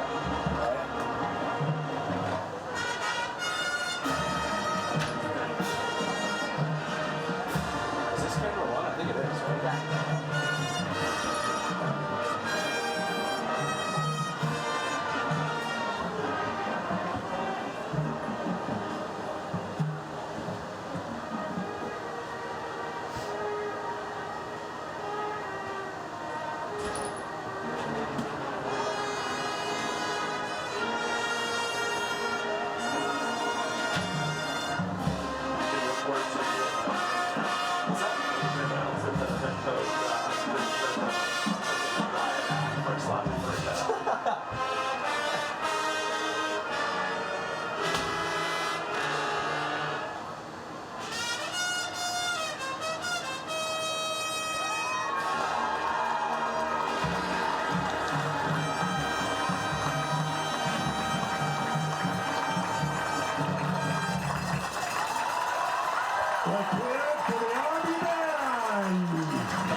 All right, what's your guys' names? Amelie Celis. My name is Valerie Galvez. All right, my first question for you guys is probably just going to be, how does it feel being on the field during halftime? Like, what does it feel like to you? It's really fun. Like, we get to see like all of the people in the audience, and I think it's really fun. So personally, I think that I can't really think about being on the field because I'm so focused on everything around me, but it's definitely, there's a lot of adrenaline that comes with it. Yeah. And my last question is probably just going to be, how do you feel about being in marching band? Is it something you want to pursue throughout your entire career at RB? I think I'm going to keep on doing it until senior year, but then after that, I'm not sure. Personally, I plan to pursue marching band throughout the entirety of my career here at RB. It's been one of the most enjoyable things that I've done, and I've definitely have a sense of community here. All right, thank you guys. I appreciate it.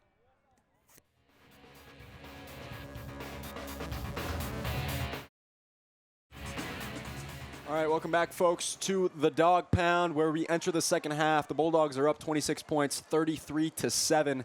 It started a little bit shaky there. It was a 12-7 ball game at one point, but now obviously we saw they put up 21 more points to tack onto that. Pretty good end of the first half, all things considered. A lot sharper in the second quarter than in the first quarter. What did you think? Yes, definitely more defensive plays the second For sure. Quarter, especially with the defensive touchdown. From Renteria. Yes. Yeah. Yeah, Renteria got in the end zone there. It was a bad snap to Medrano, Their offense solely focuses on their two running backs, Duran and Diaz.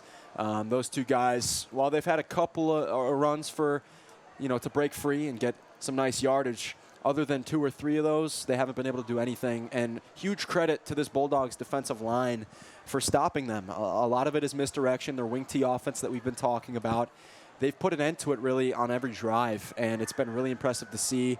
A lot of high school teams likely struggle to scheme around that. So for guys like Ben Biskupik, Damian Nieves, and the linebackers back there in the second level, along with the defensive backs, to get to those running backs when they try and set the edge is impressive and is important and is a huge reason why the Bulldogs find themselves up 33-7 here as we start the third quarter. So a familiar face in Luna back there to return for the Bison. We are set to get things underway with the whistle for kickoff. And here we go, the final half of Fenton versus RB here from Kennelly Complex. Luna will have some room to run and breaks free there. Cuts outside towards the left. Bilo Brodik's going to have to make a play. A nice tackle there from the kicker to cut that a lot shorter than what it could have been. Had Bilo Brodik not been there, that might have been bad news for the Bulldogs.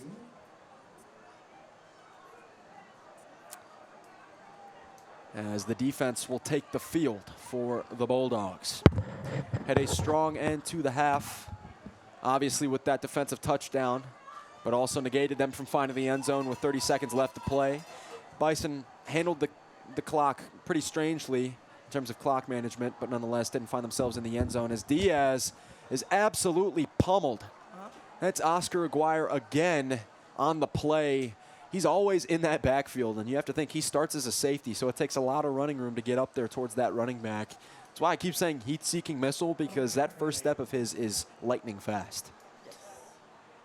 As this Bison offense is going to have to make at least a few big plays. We have a fly up here. It's pretty annoying.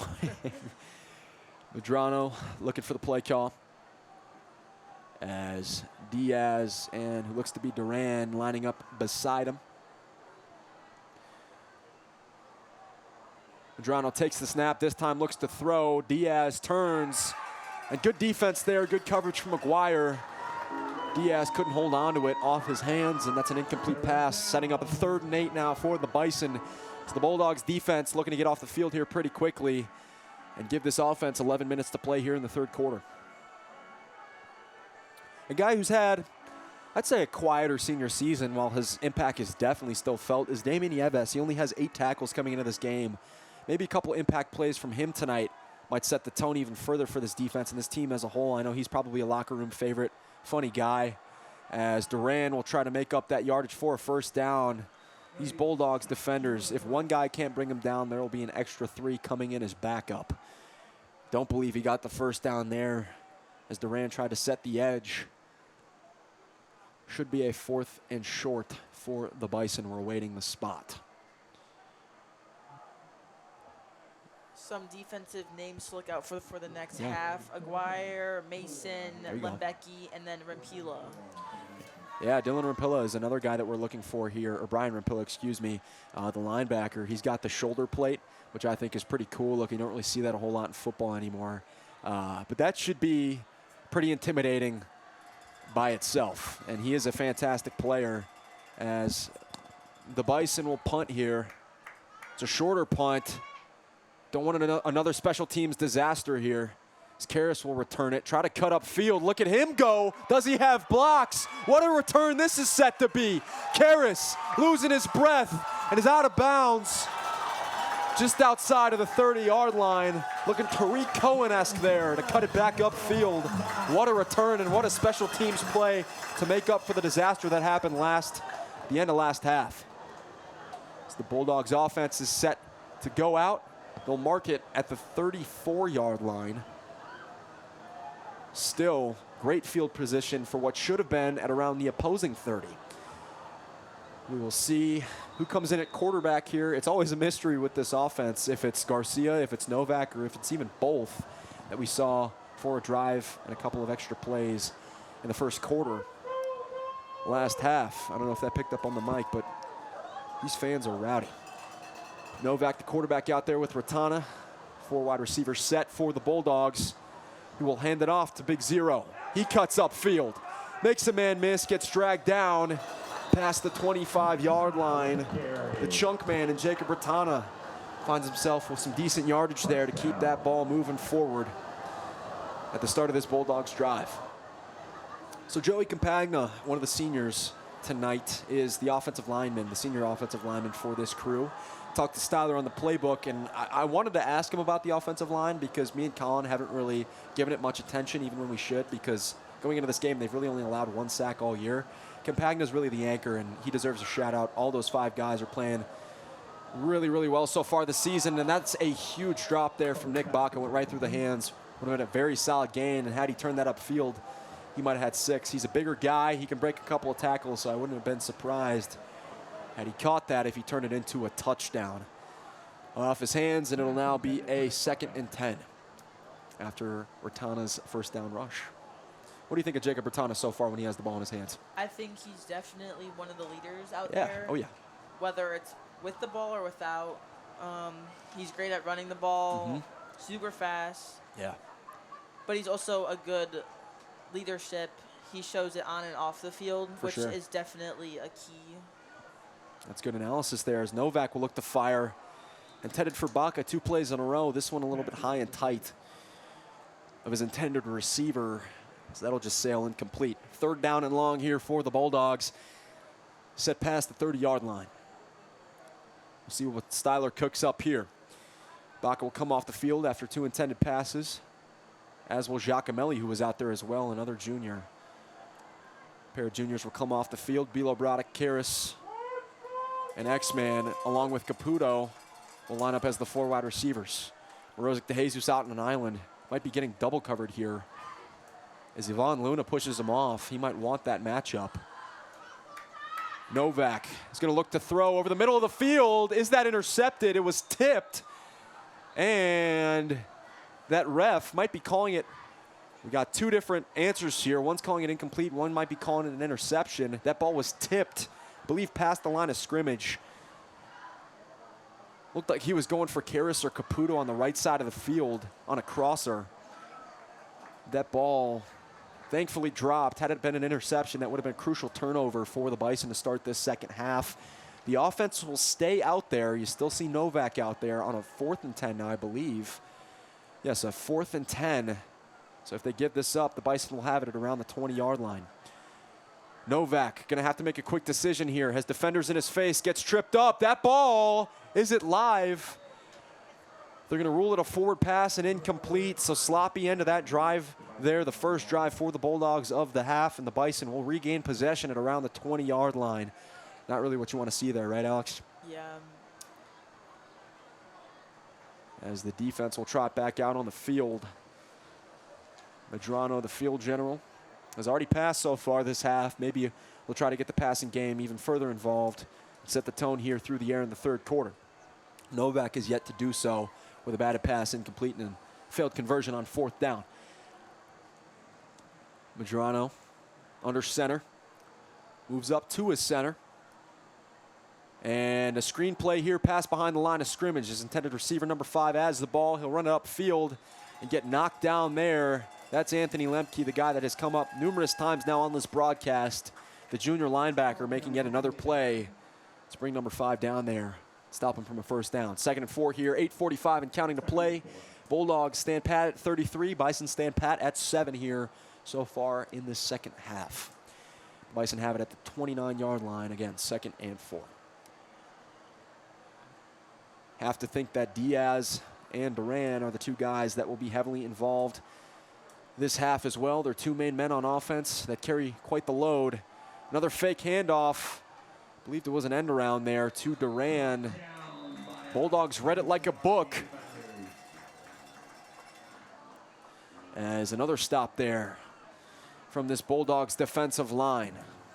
How about those guys in the middle for this defense? What about them? They're definitely they're definitely getting a lot of tackles down in the middle, stopping a lot of runs through the middle, which has helped us, obviously, and not them getting as far. It's helped us immensely, and I think with the guys like the defensive tackles, I said Damian Nieves was a guy I was looking for. As a bull rush there, Biskupik will drag him down on senior night. The senior gets the sack. There you go. Number 8, Ben Biskupik, Bone Crusher Biz on the sack. We needed that, I think. We did. Yeah. For sure. Now everyone's pumped up. Defensive highlights will get these guys going. That is absolutely what you need if you're this Bulldogs defense and this Bulldogs sideline. You're looking for those momentum switching plays. And just like that, it's now a 2nd and 23 for this Bison offense. They have a lot of yardage to make up here.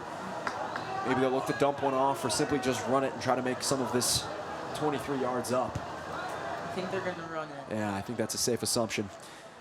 Medrano will tuck it, and it's a run to Duran. He will make some of those yards up, but not before he is upended by those linebackers, Luke Ferguson and Anthony Lemke there. Another nice play there from 2nd level of this Bulldogs defense. Orrin Mason actually under the pile there. He probably got in there on his tackle as well. Wouldn't doubt it. So the cornerbacks have gone underlooked tonight, John Evans included, just because they're not really throwing the ball. But 2 seniors, I mean, Max Perez has gotten out there a bunch. I believe number 26. Haven't really seen him, at least with my 2 eyes so far this year, get a whole lot of action. But good to see him out there. I know what he's capable of. He can be a special player given the opportunity. John Evans Normally opposing quarterbacks don't test number 10 because they know anything in his vicinity is going to get batted down or even picked off. He has yet to get an interception this year, but the clock is ticking for number 10. Just want to give a shout out to the Bulldogs cornerbacks there as Medrano will look to throw this time again. We'll dump it off. A nice short throw there to Diaz. Not going for much though on the 3rd and 16. You need something further downfield if you're the Bison. It'll now be 4th down and the punt unit will come out for Fenton. And the Bulldogs will get back the ball here. Can Morozic de Jesus or Karras break free for another huge gain on special teams through the air off the punt? We will see. Karras almost had a disaster on that one where he was tucked in that corner. I don't know how he got out of it, but he ended up running the other way for a huge gain to get past midfield and then some. Awaiting the punt here from Fenton. Karras and Morozic back there in the backfield. This one is a high snap, a high kick at that. Morozic will call fair play. And it'll be down just outside the 45-yard line. It's where the Bulldogs will get the ball. So we saw Braden Novak trot out for the first drive. Maybe we'll see Giancarlo Garcia, numero uno, out there for this drive on the Bulldogs' offensive front.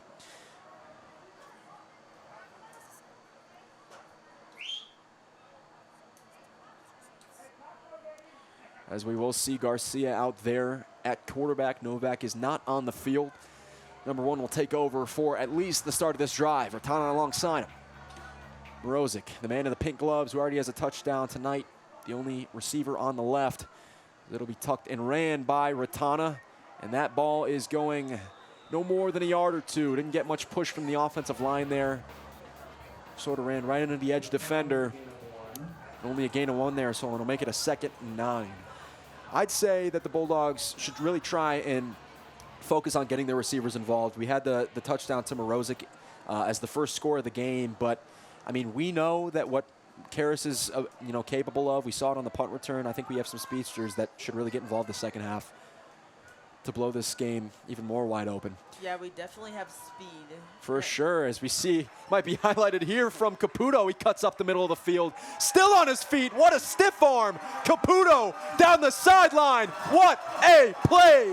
Number 3 with a statement touchdown there for the Bulldogs. Right on cue, Alex. How about it? Yeah, right? What a play there from number 3 last week.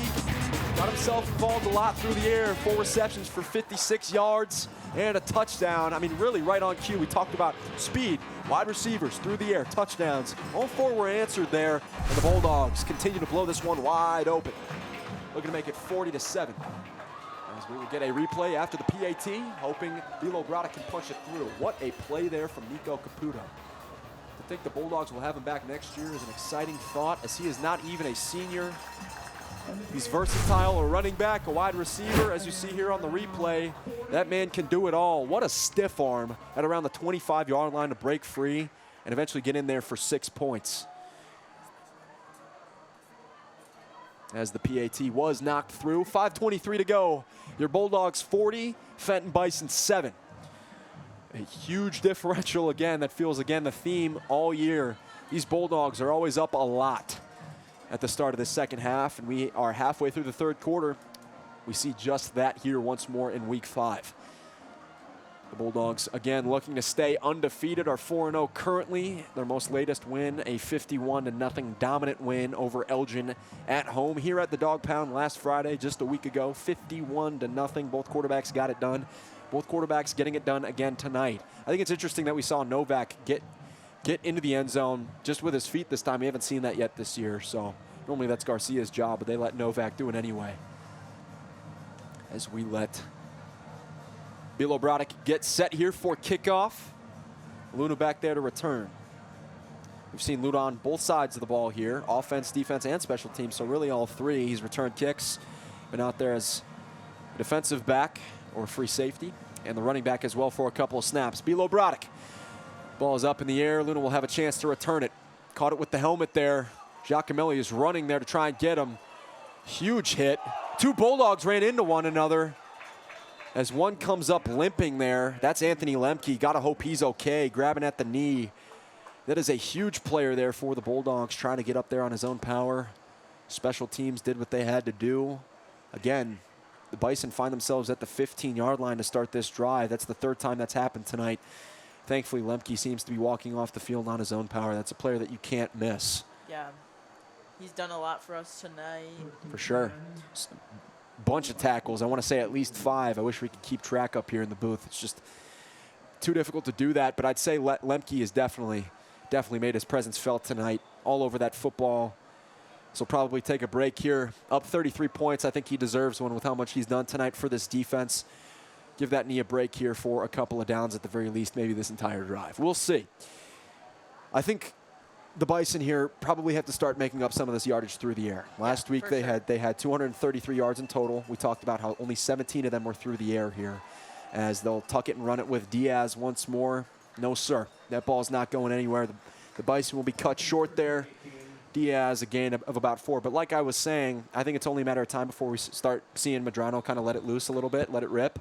We don't have a lot of information about their wide receivers, but as listed, we have Luke Lonker, Aiden Kroll, and Ivan Medrano himself, like I said, was listed. But Nate Lopez, number 4, had that reception at the end of the first half there, right before the end of the first half. Yeah, couldn't do much with it, obviously, with only a couple seconds to play afterwards, but I'd have to imagine that they get things going through the air here at some point, right? Yeah.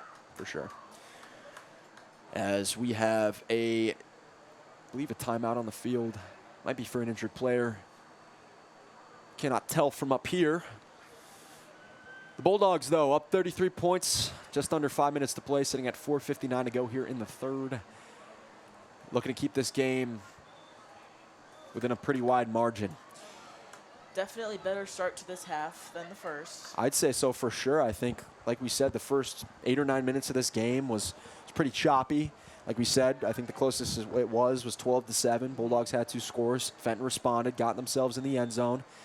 But since then, really, I think these coaches have probably gotten these guys in check, and it's paid dividends for sure. The Bulldogs find themselves up numerous scores here in the third quarter. Medrano under center. Formation looks to run as they will hand it off again. I don't know who has the ball. It's Medrano still. He'll look to throw, has a man upfield, and it is caught. That is Romero Warkentine, the receiver, with his second reception tonight. Sort of just died on that ball, didn't really give it a chance after the catch. Wanted to make sure he had possession of it, so he went down on the field there. Only gain of a couple, but it is a 3rd and 2 here for this Fenton offense. The Bulldogs defense has been pretty solid tonight on 3rd down, has gotten off the field on multiple occasions, obviously with the scoreboard being in our favor. But one of those plays was a defensive touchdown. We saw Renneria fall on one in the end zone. Maybe we'll see another defensive turnover, force the pressure on the Bison. As Diaz will try to cut back upfield, have to think he has the first down after this one. Bulldogs will try and drag him down here. But, as I said, I think he got those 2 yards there to keep this drive moving for the Bison. So for senior night, like I said, Ben Biskupik, and I mentioned some of the defensive backs in Max Perez and John Evans. Luke Ferguson is another one that we talked about a little bit, right? The linebacker / safety. Coach Styler likes to call him a nickel back in this scheme, which is technically a quarterback, just sort of guarding the slot receiver, which is the guy that goes deep. Nonetheless, I think you've seen all of these seniors make impacts, right? I'd say, I mean, we talk about Anthony Lemke, but Renteria is one of them that we haven't talked about much at all this season, really, on defense. He has a touchdown tonight. Yeah. Seniors are making their presence felt, as Diaz will get the quick handoff, and the Bulldogs all over it once more. This defense is reading them like a book, as we show Oscar Aguirre. I got to come up with another analogy for him, but I keep calling him a heat-seeking missile. I mean, I just think that's what perfectly describes the kid. Him and Warren Mason, really, they're a dynamic duo, hard-hitting safeties, number 2 and number 5. Aguirre stands out like a sore thumb with those neon green cleats. The swag there in the defensive backfield. The man gets it done on the ground all the time for this defense. As another play behind the line of scrimmage through the air. They don't really pass it forward a whole lot. We'll get some yardage there on 2nd down. for the Bison. We'll keep moving forward towards midfield now, just past the 40-yard line. It'll be a 3rd and 1. So the Bulldogs defense brings on their big men here for nose tackle, Andrew Oliveras being one of them here on defense. Miguel Ortega, the junior, both juniors actually, the big defensive lineman, looking to stuff what we have to believe is a run here on 3rd and short. Maybe see a blitz here from the Bulldogs defense. Medrano backs up. Maybe trying to throw this Bulldogs defense off. A quick handoff, and it will be enough for the first. So we see the Bison running game moving forward, maybe not in huge plays, but they still are moving forward nonetheless as they approach the 50-yard line. What do you think? What do you think of Omar Diaz so far tonight, number 6 for the Bison? I think he's doing great. I think he's had most of the plays for them. For sure. Especially, I think he's just like doing great overall for how their team's doing. Yeah. Our defense is doing really good also, though. They're stopping them, yeah. Yeah, we've had many stops, which has been leading us to A 47 ball game. Yeah. So we see the pass outside there, the sticks, and he will be shoved to his bench. Nothing going there. The Bison are trying to get these screen plays working. It's not working. And the Bison are being met every time at the line of scrimmage. But as you were saying, I think Omar Diaz, it's clear that he's a pretty good player, right? I think he is very quick, agile, and shifty, as Styler called out when he was watching the tape here through this week, when he went on the playbook on Thursday. He spoke highly of their running game. I just think their blockers haven't been able to get it done as Duran breaks for free through the second level. And if he stays in bounds, that's a touchdown for the Bison. I'm just talking about their run game as the referee will throw his hands up. That is a touchdown for Fenton. Angel Duran, the running back who broke free for an 80-yard run last week that resulted in 6. This one just around midfield, and the Bison cut the lead. Bulldogs still up a ton, but the Bison find themselves in the end zone for the second time tonight. We were just talking about how well our defense was doing, and then that happened. Yeah. Well, it is still, if he makes it, a 26-point ball game, but never like to see that. And another high kick from their kicker, which is Medrano, their quarterback, goes through a 40-14 ball game here. Both teams have scored already in this half as we have 1:18 to go here in the third quarter as we approach the fourth. The Bulldogs offense, I'm sure, is hungry to respond after Fenton scores for their second time tonight. Who are we looking for on this offensive drive? Any players in mind here, Alex? Jacob Ratana. Honestly, a little underrated player, Tim Giacomelli. I like that. Last game had a touchdown at the end of the fourth quarter. I think he could be doing great. Yeah. Another one is Xavier. There you go. Has a touchdown already tonight. And then Nico Caputo, who has a touchdown as well. Yeah, we saw that real nice touchdown over the middle of the field. Broke, numerous tackles, including one stiff arm to a defender's face. He might look small, but he is one mighty mouse. With speed, yes. Yes, there you go. I like that. Tim Giacomelli, they're up a lot, so they can give these juniors and these underclassmen the reps. They can get them out there on offense for first string. And no matter what the score is, if it's a one-score ball game, if it's tied, or if these Bulldogs are up 4 or 5 scores, every rep counts in high school football and live play like this. So I'd love to see Giacomelli get involved. He got involved, like you said, at the end of the game last week. Found himself in for a 44-yard touchdown, yeah. And then he had the first drive of the game as well. And I think that was good for him, too. Yeah, for sure. He's getting out there. We see him on the football field. Hasn't really gotten the ball in his hands yet, but maybe we'll see that here as we approach the fourth quarter. 1:18 to go. Fenton just scored. If you're just now tuning in, it's now 14-40.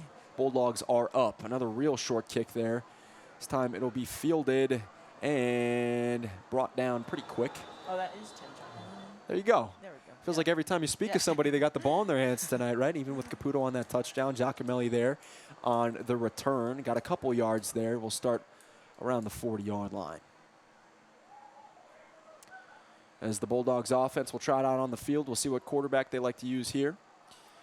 They'll place it at the 33, So Giancarlo and Garcia and Braden Novak, the two big guys that have been getting it done every week so far this season through 4 weeks, what it is now soon to be 5. They played real sharp again tonight. I don't think you've seen the explosive plays from Novak as much this week through the air. He had a ball that was intended for the end zone that was batted down, but I think that Caputo pass made up for it. He found his man in the middle of the field and looked sharp there on that drive. Again, here's Caputo. Can't break this tackle. He'll be dragged down right at around the line of scrimmage there. Don't know if that went for anything on first down. Still, they're looking to get their receivers involved as we await the second down play call.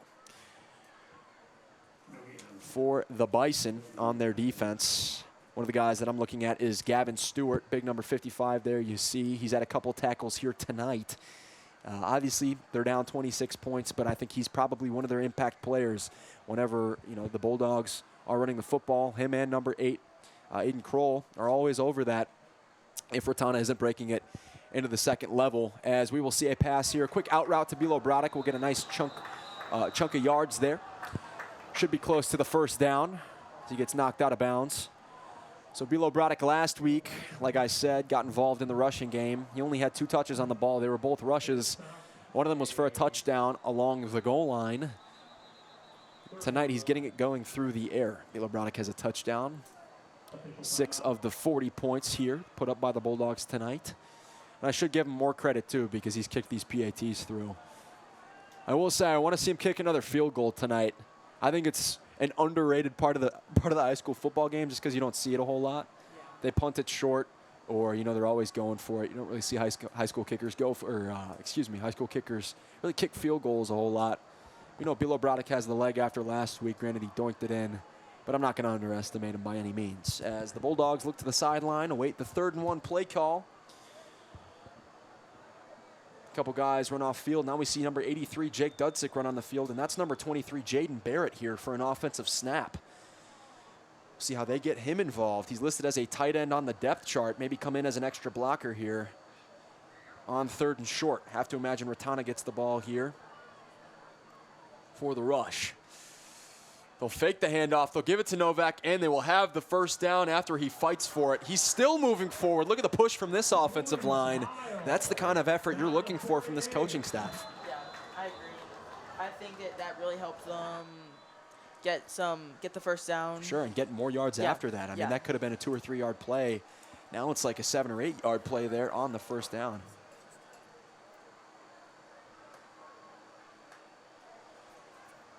As the 2 teams will go to their respective sidelines, talk things over, and that is all for the 3rd quarter. So the Bulldogs score and the Bison score.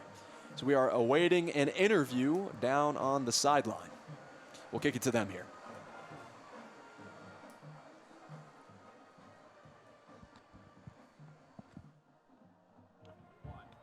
All right, so who am I here with? Nazaya, and I'm a junior on Dancing Divas. All right, my first question is going to be, what exactly is the Dancing Divas? The Dancing Divas is a really inclusive group that allows anyone and everyone to participate in doing dances for football games and basketball season. And do you think you're going to pursue Dancing Divas for like your rest of RB career? Yes, I am. All right, that sounds good. Thank you.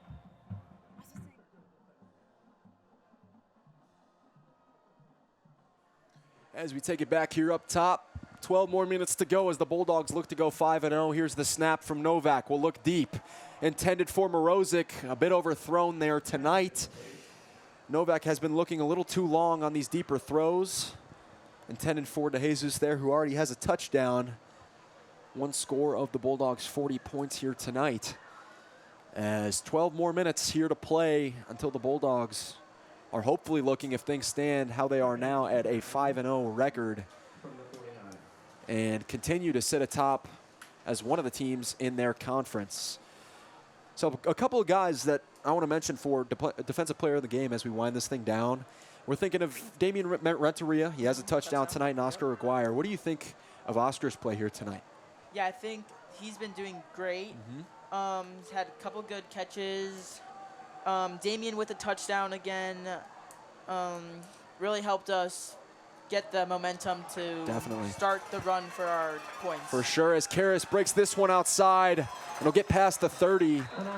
A throw under the sticks there from Novak. At what looked like a broken play initially. He made something out of nothing. Give credit to Braden Novak. That man will improvise like no other.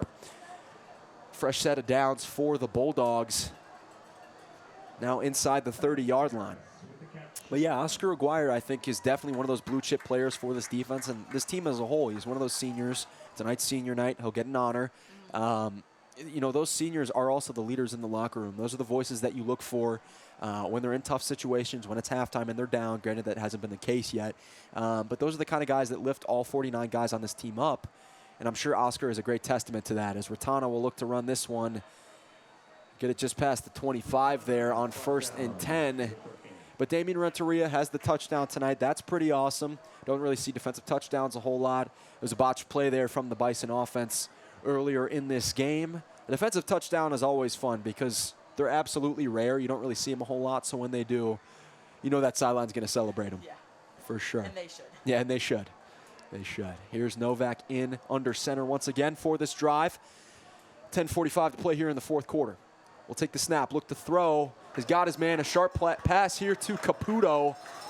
Caputo has to be the Bulldogs' leading receiver here tonight. Obviously, he had that big 40-plus yard touchdown over the middle of the field. But he's getting things going in the short game as well. He's one of those elusive guys. He's shorter. He can break between the tackles. And he's elusive enough to get around these defensive backs. He's a guy that is always moving these sticks for the Bulldogs. As a player that we've mentioned, Tim Giacomelli, is there on our screen here at the bottom. Maybe we'll see him get a couple of red zone targets here if they opt to throw. Ratana here alongside Novak. Set for the snap on a fresh set of downs. We'll hand it off. Ratana looks for a lane. Stays on his feet. Falls on his lineman there. At the end of that play. Falls on Charlie Jicka. Solid game there for the Bulldogs on the ground. As the offense will look to the sideline. If you had to guess here, you're 1-1 tonight on touchdown guesses. If they punch it in here, who do you think is going to get it? I'm going to go with Nico. Nico? Yeah. All right. Has one tonight. Maybe they try to get him his second of the night. We will see as Novak breaks the huddle. We do see Caputo lined up there on the bottom side of your screen alongside Giacomelli. 2nd and 7 here. Novak rolls. Loses the football, is going to have to fall on it.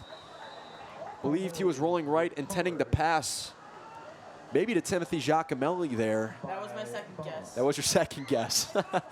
Not too late to switch. He lost the football, and now it'll be a 3rd down, I believe, for the Bulldogs. So Novak falls, preventing disaster there. Up 26 points. Novak looks to the sideline, checks with his coaches. And we'll look to throw again here. Goes deep. Giacomelli! Go up there, kid. Oh, they're going to call it incomplete. Oh, man, it looked like from up here he came down with that football. That's why I got so hyped up. Man, that ball looked like it was where it needed to be. We'll see a replay, I'm sure. But I like that shot there from the Bulldogs offense as we see a 4th down here. Do we see the field goal unit come out? Yes. So Bilo Braddock will have a chance to go 2 for 2, maintain 100% on the season. This one from around, what is that? 28 yards out. See, Bilo Braddock, can he put it through? And he doesn't. This one is doinked off the upright. It looked like there was a little block, actually. Yeah. Tip. You think so? Yeah. Maybe there was a tip there from one of the edge defenders of the Bison special teams. So from 100% to 50% goes Jean Bilo Braddock. Obviously helps when you've only kicked 1. Now 2. That one was from around 28 yards out and went off the upright. So it'll stay a 40-14 ball game. Your Bulldogs are still up 26 points with 8:20 to go. What do you think about that drive? I thought it was good. I think finishing Would have been better. Yeah. Would have been better. Yeah. For sure. I think It was a good look to Tim Giacomelli. I like that throw up there in the corner for sure. Yeah, just couldn't finish it. Yeah. I like that look. Didn't get it done, but I mean, when you're up 26, you can kind of take those shots, right? Yeah. It's not like you're tied, so Yeah. you kind of have the freedom to make some of those plays if you can. As the Bison will take over right where Bilo Braddock attempted the field goal with a fresh set of downs for their offense. 8:35 and counting to go. Medrano looks under center. Will pitch it to his man. I believe that's Diaz. Will cut outside. Break a couple tackles at his feet. Will move upfield. And right around the 40-yard line goes Omar Diaz, who at the end of the day, despite their presumed loss tonight, will pop up on the stat sheet for sure. He's had a couple of long runs tonight, and he's the guy with the ball in his hands, I'd say 80% of the time. If not him, it's Angel Duran, those two running backs that we made note of pregame. Joey Zimmerman with the push out of bounds. There you go. Joey Zimmerman's out there now, another man. This time a senior who was honored tonight as well. Getting out there, getting some reps in, getting loose for this Bulldogs defense. As the Bison will line up. You see Nate Lopez, their tall receiver, out there. Instead, we'll just opt to run again. That's Diaz making some moves upfield. Upends his receiver. And another nice run there in garbage time for the Fenton Bison. Could make it first down here for Fenton. Medrano trots that back to the huddle. I think all things considered tonight, the run defense has been solid. We've talked about it a little bit. They've only held them to 14 points. Last week, they lost to Glenbard East, I believe. I believe they only put up 14 points last week as well. So Bulldogs are looking to hold them to the same amount here.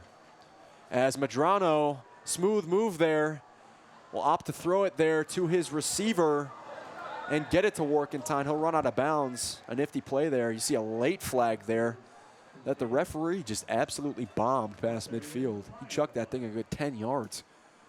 7:53 to go. We'll see what the call is.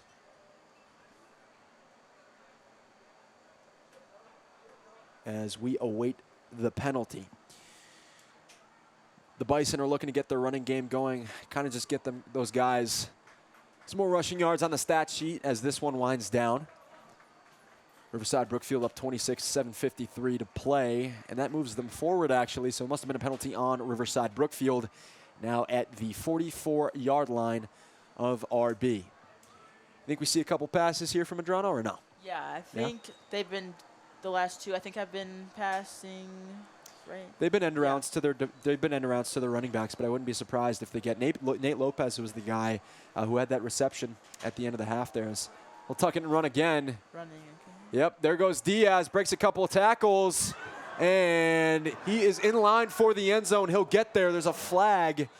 We will see who it's on. Look like face mask maybe, holding. Could be a holding on the offense. Wouldn't be surprised. You see that call a lot there on running touchdowns.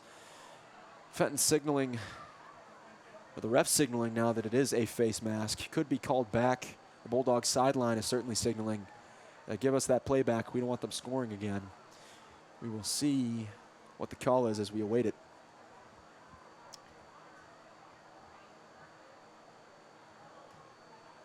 And Fenton's moving closer, so you have to think that it stood. We're waiting the scoreboard here. It still says 40-14. They are going to call it a touchdown. So back-to-back rushing touchdowns on pretty long plays, 40-plus yards there for the Bison. Don't want to get too content here if you're the Bulldogs defense. Definitely want to shut this one out and maintain as big of a lead as possible, right? For sure.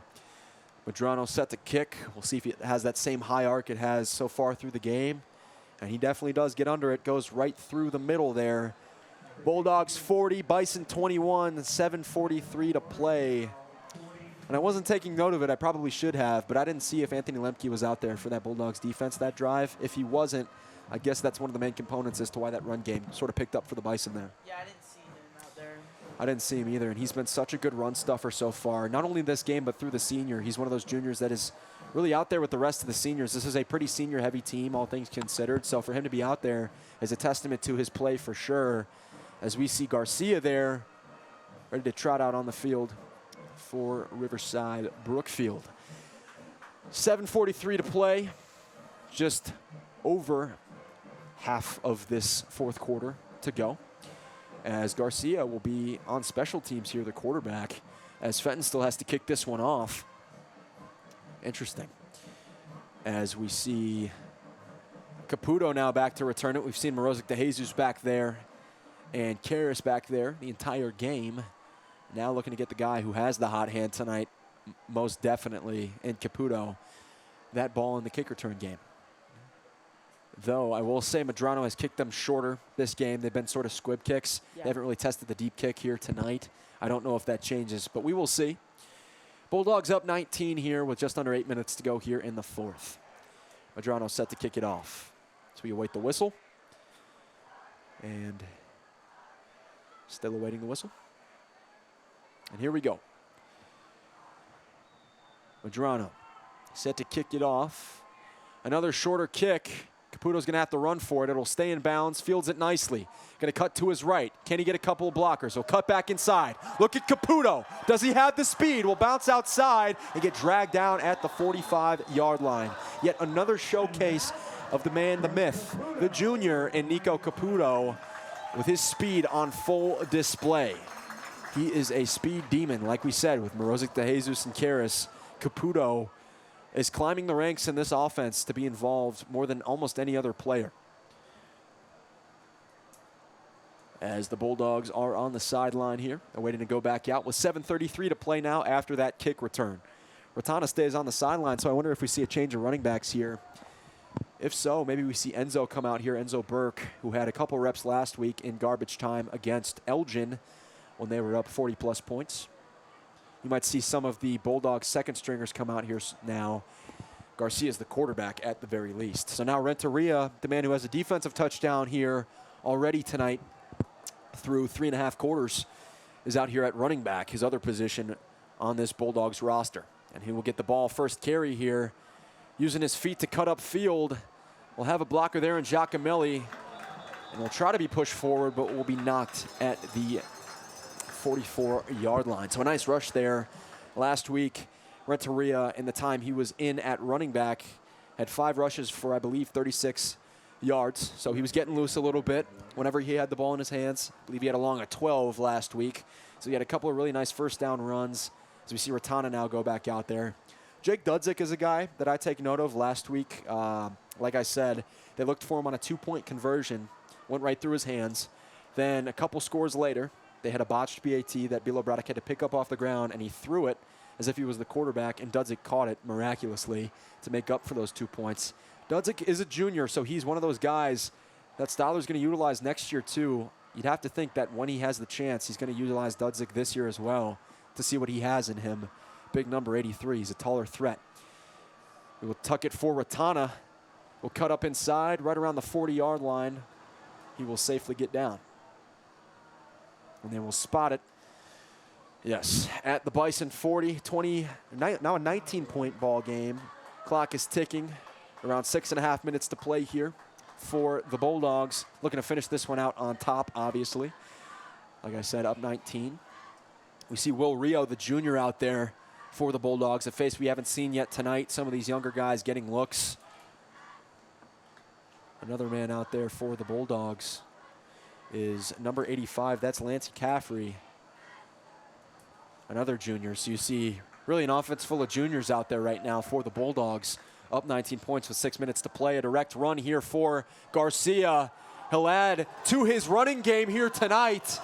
Garcia, it takes a whole lot to drag number 1 down, as he will move in the red zone inside the 15. Another impressive running play for Garcia. There's also actually a sophomore out there, Charlie Jicka. There you go. Who's getting quite a little bit of playing time this game.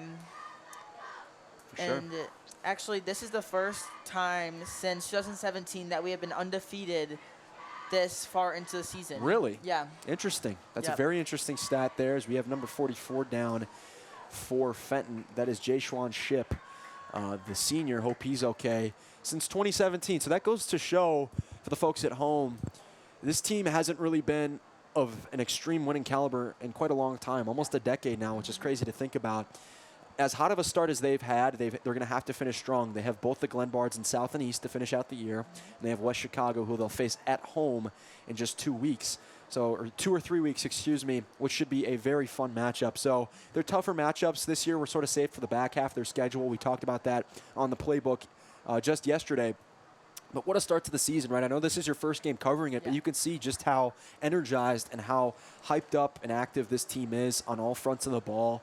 They love getting it moving, and they're capable of scoring at such a high rate. I mean, I think really, it feels like almost all of their games they've scored 40-plus points this season, and it's a testament to their offense. Yeah, I feel like a lot of it has to do also with like their team bonding, spending so much time Great together. point. A lot of them being seniors, so knowing them, being friends, has helped their like team chemistry a lot. Great point. So I feel like that's one of the reasons why they could be doing so well this season. Yeah, I mean, that definitely translates onto the field. That definitely translates onto the field in football and in any sport. I mean, you play soccer, right? I mean, if you bond, and I play volleyball, so if you bond with your teammates on your team off the court or off the field, it's going to translate eventually, and you're just going to have that natural chemistry, right? Yep. For sure. As we await for the Bulldogs to get back out on the field, ship is still down for the Bison. Hopefully it's just a cramp. That's always what you hope for with these football players. You just got to hope they didn't drink enough water pregame. Looks like they're attending to his chest area as we see the Bulldogs trainer out there attending him. But a very interesting dynamic here tonight. Like I said, I mentioned it earlier. That was, I believe, Novak's first rushing touchdown of the season. He's been the one who's always getting it done through the air.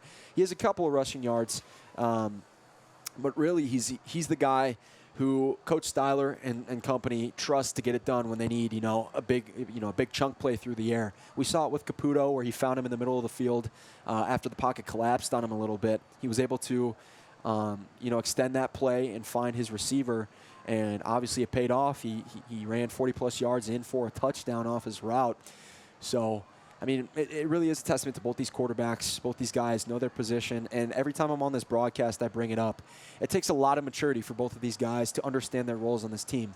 Because as a high schooler, you can be like, I'm getting pulled off every other play. I don't even really want to do this. But that doesn't go for Giancarlo, and it doesn't go for Bubba. Both these guys are out there. They're respecting each other, and I think they appreciate each other on this roster, and they know what they're capable of. And it's, made them what should be 5-0 after this game. Yeah, another thing, since apparently they are such good friends outside of football and school, so I feel like that's helped them a lot together to be able to do so well together. For sure. You were talking about team bonding. Yeah. I mean, the two quarterbacks there are a perfect example because it's not like one is a true backup. These guys are trading off spots every drive. It's the Bulldogs and the Bison. Both are still taking a knee for Jay-Sean Ship, listed as a wide receiver and an outside linebacker for this team. Still being attended to. Can't say definitively what happened on that last play, but it doesn't look like they're looking at his lower body. Looks like it's upper body as they will look to help him off. Helmet is off. The people in the stands will clap for the kid. Obviously hope he's okay. Hopefully just something minor. Yeah, for sure. Gets a standing ovation. Raises his hands at the crowd.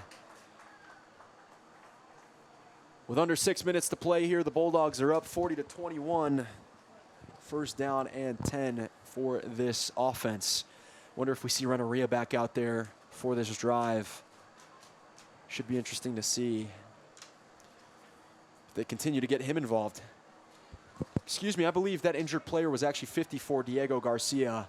If it wasn't Ship, I apologize. Now that I see the angle, I believe it was number 54. It's listed as a defensive tackle, trying to be in there on that play against Garcia to make the tackle on Garcia. Gotta hope he's okay. Got helped off the field. But now the Bulldogs offense is back out there looking to capitalize once more and punch it in one more time here tonight on the offensive side of the ball. Clock is now running, 5:50 and counting here to go in this game. Garcia alongside Renneria instead of Ratana. Giacomelli lined up outside one-on-one with his opposing corner. Be interesting to see what goes on here. Fresh set of downs for the Bulldogs.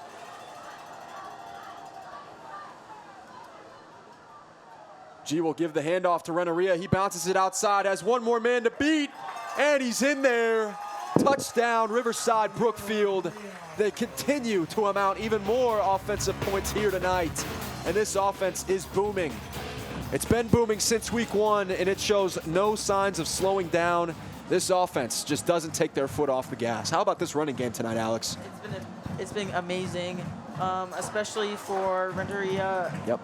Offensive touchdown and defensive touchdown. Yeah, how about that? I think that might solidify player of the game. Yeah. I don't know. That's we'll pretty see. impressive. That is. Both sides of the ball, he gets in. That's a player's dream, right? I mean, it has to be. Getting in, defensive touchdown, as hard as that is, as Bilo Brodek knocks the extra point through. And then Renneria goes out a couple quarters later, gets his feet wet in at running back, and finds the end zone. What a player Damian Renneria is, and it shows, because you don't really hear his name a whole lot on the broadcast. That doesn't necessarily mean he isn't impactful, but this team, its depth is so noticeable.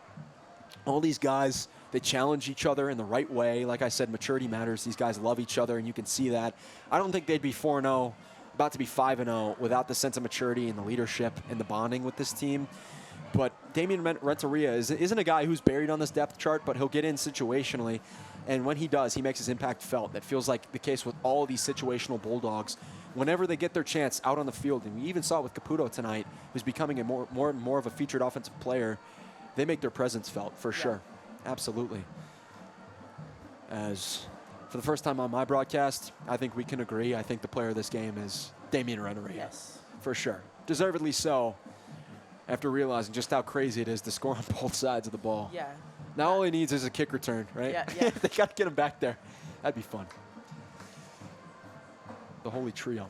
All right, Bilo Brodek. 5:22 to play. Bulldogs extended their lead, now up by 26. Can they hit the 50 ball? Maybe, we'll see. They have 5.5 minutes to do so. Got to stop this Fenton offense from moving here first. The end of this fourth quarter. Bilo Brodek will kick it off, and it will bounce out of bounds the second time tonight. The Bison will get better field position off the flag due to the ball bouncing out of bounds. We'll see what the Bison look to do here. Maybe they just stick to their running game. I mean, at this point, this game is sort of out of hands, I'd say. I mean, Not they're down much you can 26. do. Right, exactly. Yeah. So maybe they just look to get these guys in the backfield, and Angel Duran and, Omar Diaz. Both those guys, maybe they just continue to look to give them looks on the ground game tonight. In chunks, they're getting there. I think every other play, they're getting an 8 or 9 yard gain. But for the most part, I mean, this Bulldogs defensive line has gotten the job done tonight. So we see Delancey Caffrey go out there, presumably for cornerback here. See the juniors sort of take over now. Guys playing on the opposite side of the ball for this Bulldogs team, testing some things out, seeing where they're most comfortable at. It's always fun to see this.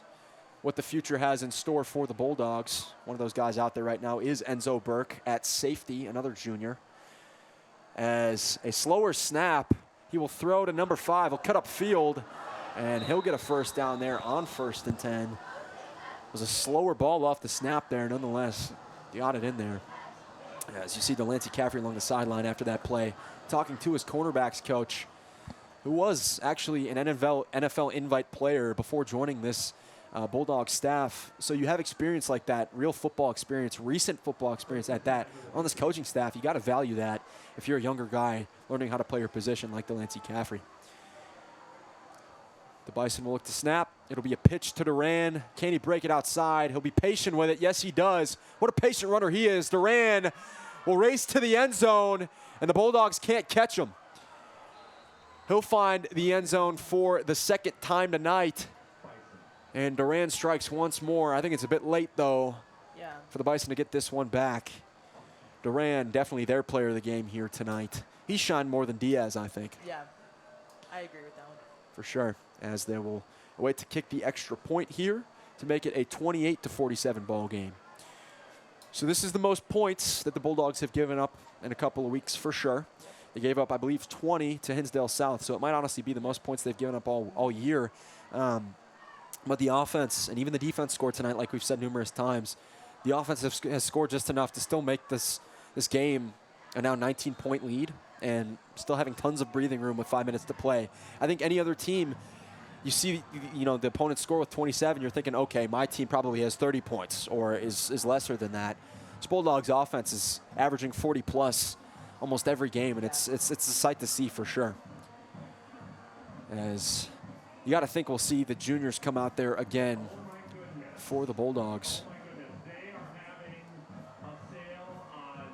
And Styler counts the men in the huddle as they get ready to go out there for kickoff. The Bulldogs just minutes away now from going 5-0. They're up 20 points still. It's a 27-47 ball game. My apologies for saying 28. As Caputo will be back there again. He's been the man to return the ball here in the second half. He's shown he can do it. Can he break free again if the ball gets to him? As it'll be Medrano, their quarterback, to kick once more here tonight. I actually do think it should be 28. Yeah, I was going to say, I think they're missing a point there. Yeah, they just made the field goal. So. Yeah. So they are up 19 or 20, one or the other. Still a comfortable amount for this Bulldogs team as they have 5 minutes to play. Look to shut this one out in the final moments. Putting some of their starters back in now. On special teams here, you see, as we await the whistle. 5:04 to play here in the fourth quarter. See if it's another short kick here from Medrano. This one will go back deep as you find Caputo having to run for it. He'll just let it bounce out of bounds, rightfully so. The Bulldogs will get it right around the 20-yard line. I guess, if I was a guessing man, I guess that the rest of this game is probably just running the clock out. Yep. They do have both teams have 3 timeouts to use. I don't think the Bulldogs have any reason to use any of those 3 timeouts, but I think the Bulldogs will likely just probably keep it on the ground here. Renteria got himself in the end zone on the offensive side of the ball this time last drive. Maybe you get him a couple more looks as well. And Ratana likewise, as we see Garcia maybe finish this game out with 5:04 to play. We'll see if they have another drive in them after this one. They very well could with how quick the Bison can get off the field. But this fourth quarter, they've scored twice, so we will see. Garcia under center with his man alongside him. 3 wide receivers set out wide, and it'll be ran up the middle. It's number 25, Enzo Burke, on the rush. Gains a couple of yards there. So we saw Ratana, obviously their leading running back. We saw Renteria get his feet wet last drive, find himself in the end zone. Now we see a junior. So that was 2 seniors. Now we see the junior that they want to get involved. Maybe this is their starter next year. Maybe, yeah. And Enzo Burke. Man that you can be looking out for next year. I won't be here, you will, so keep your eye on number 25, Enzo Burke, as the clock is running clock here, 4:34 and counting to play. Bulldogs up 20. The offense looks to the sideline. Giacomelli's still out there, a man who's been out there a lot recently. I think in the last couple of weeks he's found himself, alongside Caputo, a growing role in this offense. When he has the ball in his hands, he can make something happen. See if he gets another target here tonight at receiver. Garcia, another run here, handed off to Enzo Burke, head first there, past the 30-yard line. Should be enough for a Bulldogs first down to move the chains. Yep, they got it. There you go. So we inch closer to the end of this game. Just under 4 minutes now. The clock will continue to run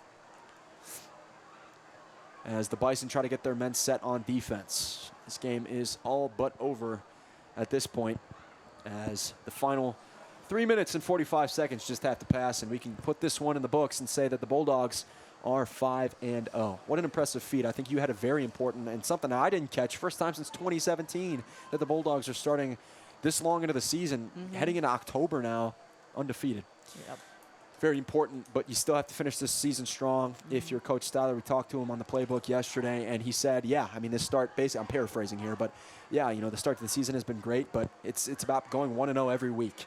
And, you know, you can't look past any opponent. They have Elmwood Park coming up, an opponent who actually lost to this team 55-6. Don't want to bat your eye on any opponent, as there goes Enzo Burke running hard towards midfield. There you go. Big number 25 there. Getting some yardage into the stat sheet for him on the season. Maybe a preview of what's to come here for this Bulldogs offense next year. Another name I mentioned is Jake Dudzik. I think with his frame alone, Styler's going to love him as a senior target next year. He might be just as tall as me, and I'm 6'3", so. Yeah, he is quite tall. He is quite tall, and he's big as well, so I'd imagine they'll have him in the weight room even more as the offseason approaches and even through the season. But he could be a pretty physical threat next year as a tight end or a wide receiver for this Bulldogs offense.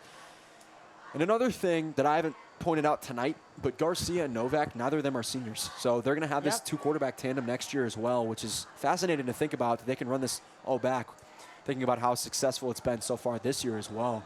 So think about how they'll have another year of varsity experience under their belts going into next year as well. Yep. Should be very interesting. As Garcia stays out there.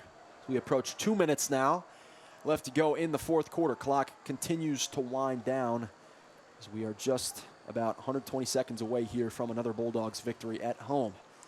Back-to-back weeks with a home victory. Garcia breaks the huddle. Offensive line move up to the line of scrimmage, as we're likely seeing the final plays here tonight, especially if they can convert here on 2nd and 7 or the impending 3rd down. Garcia, another rush here to Burke. Will get swallowed up around the 50-yard line. Gain of 1 or 2 there for the Bulldogs. Enzo Burke has been the theme of this drive, has touched it almost every play, if not all. He's been the man getting the looks here on this, what is likely the final drive of the game for Riverside Brookfield at the very least. Caffrey's still out there, Delancey Caffrey. Jake Dudzik still out there, Giacomelli. So none of this is changing. You're still seeing your juniors out there for this Bulldogs squad right now on offense. And that'll likely be how it finishes. A minute to go, and you can tell that this offense is kind of just taking their sweet time with it. Yeah. I think they're ready to get this one over with and claim themselves 5-0 on the season. Can't compliment that enough.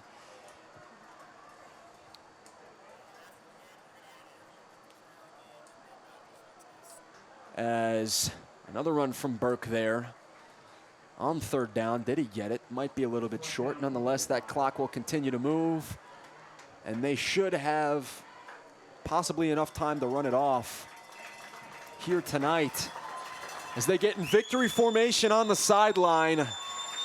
Your Riverside Brookfield Bulldogs can claim 5-0. Not 1, not 2, not 3, not 4, but 5 wins and a big old 0 losses on the season so far. Gonna have to finish strong, but what a positive first 5 weeks it's been heading into October for the black and blue. Our player of the game tonight, without a doubt, is number 4, Damian Renneria, who we're gonna try to get an interview with on the sideline. What a day he had. Yeah, 2 touchdowns, offense and defense, which is pretty crazy. Pretty crazy. When do you ever see that? Fell on a disaster play for this Fenton offense and got his feet wet as a running back there towards the end of the game. Bounced one outside, made a good read, and found himself in the end zone for the 2nd time today. Your Bulldogs finished the game on top, 47-27. Another dominant win for this Bulldogs team. I'm Aiden Sheff alongside my partner, Alex McQueenie, this week. Alex, thank you for joining me. Hope you had fun tonight. Thanks for having me. We're going to try to kick it down now on the field for an interview that we await, hopefully with Damian Renneria, but at the very least, Dr. Freitas. Yes.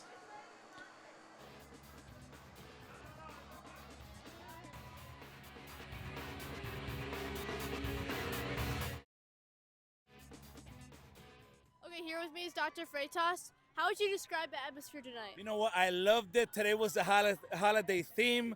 I thought it was Christmas. I saw the Santa hats. I saw the red, the green, the white.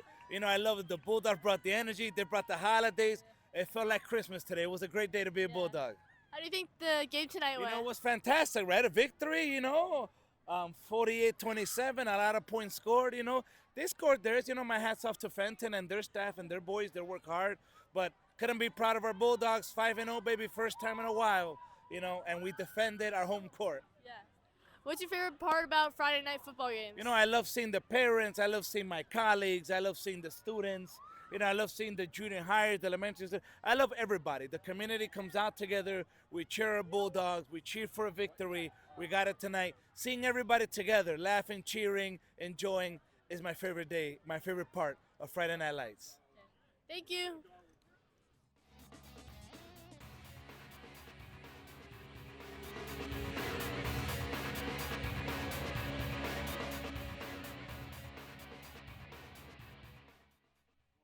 Okay, here with me is the player of the day is Damian. How would you think the game tonight went? I feel like we did good. I feel like we all played at our level. I feel like every single one of us deserves to have this score come out on our senior night. And I feel like every single play represented what this team stands for, and I feel like it's just happy to be here. What do you think could have gone better tonight? I feel like in the first half we didn't play to our max capacity. I feel like we left a little bit on the field, but I think in the second half we were able to pick it up. Yeah, what do you think the highlight of your own performance was tonight? I think the highlight of my own would probably be just cheering on my teammates. Like everyone being ecstatic and celebrating with everybody. Like I feel like I don't deserve it. I feel like I feel like everybody else played better, and they all should be happy. Yeah. Okay, thank you so much, and perfect game.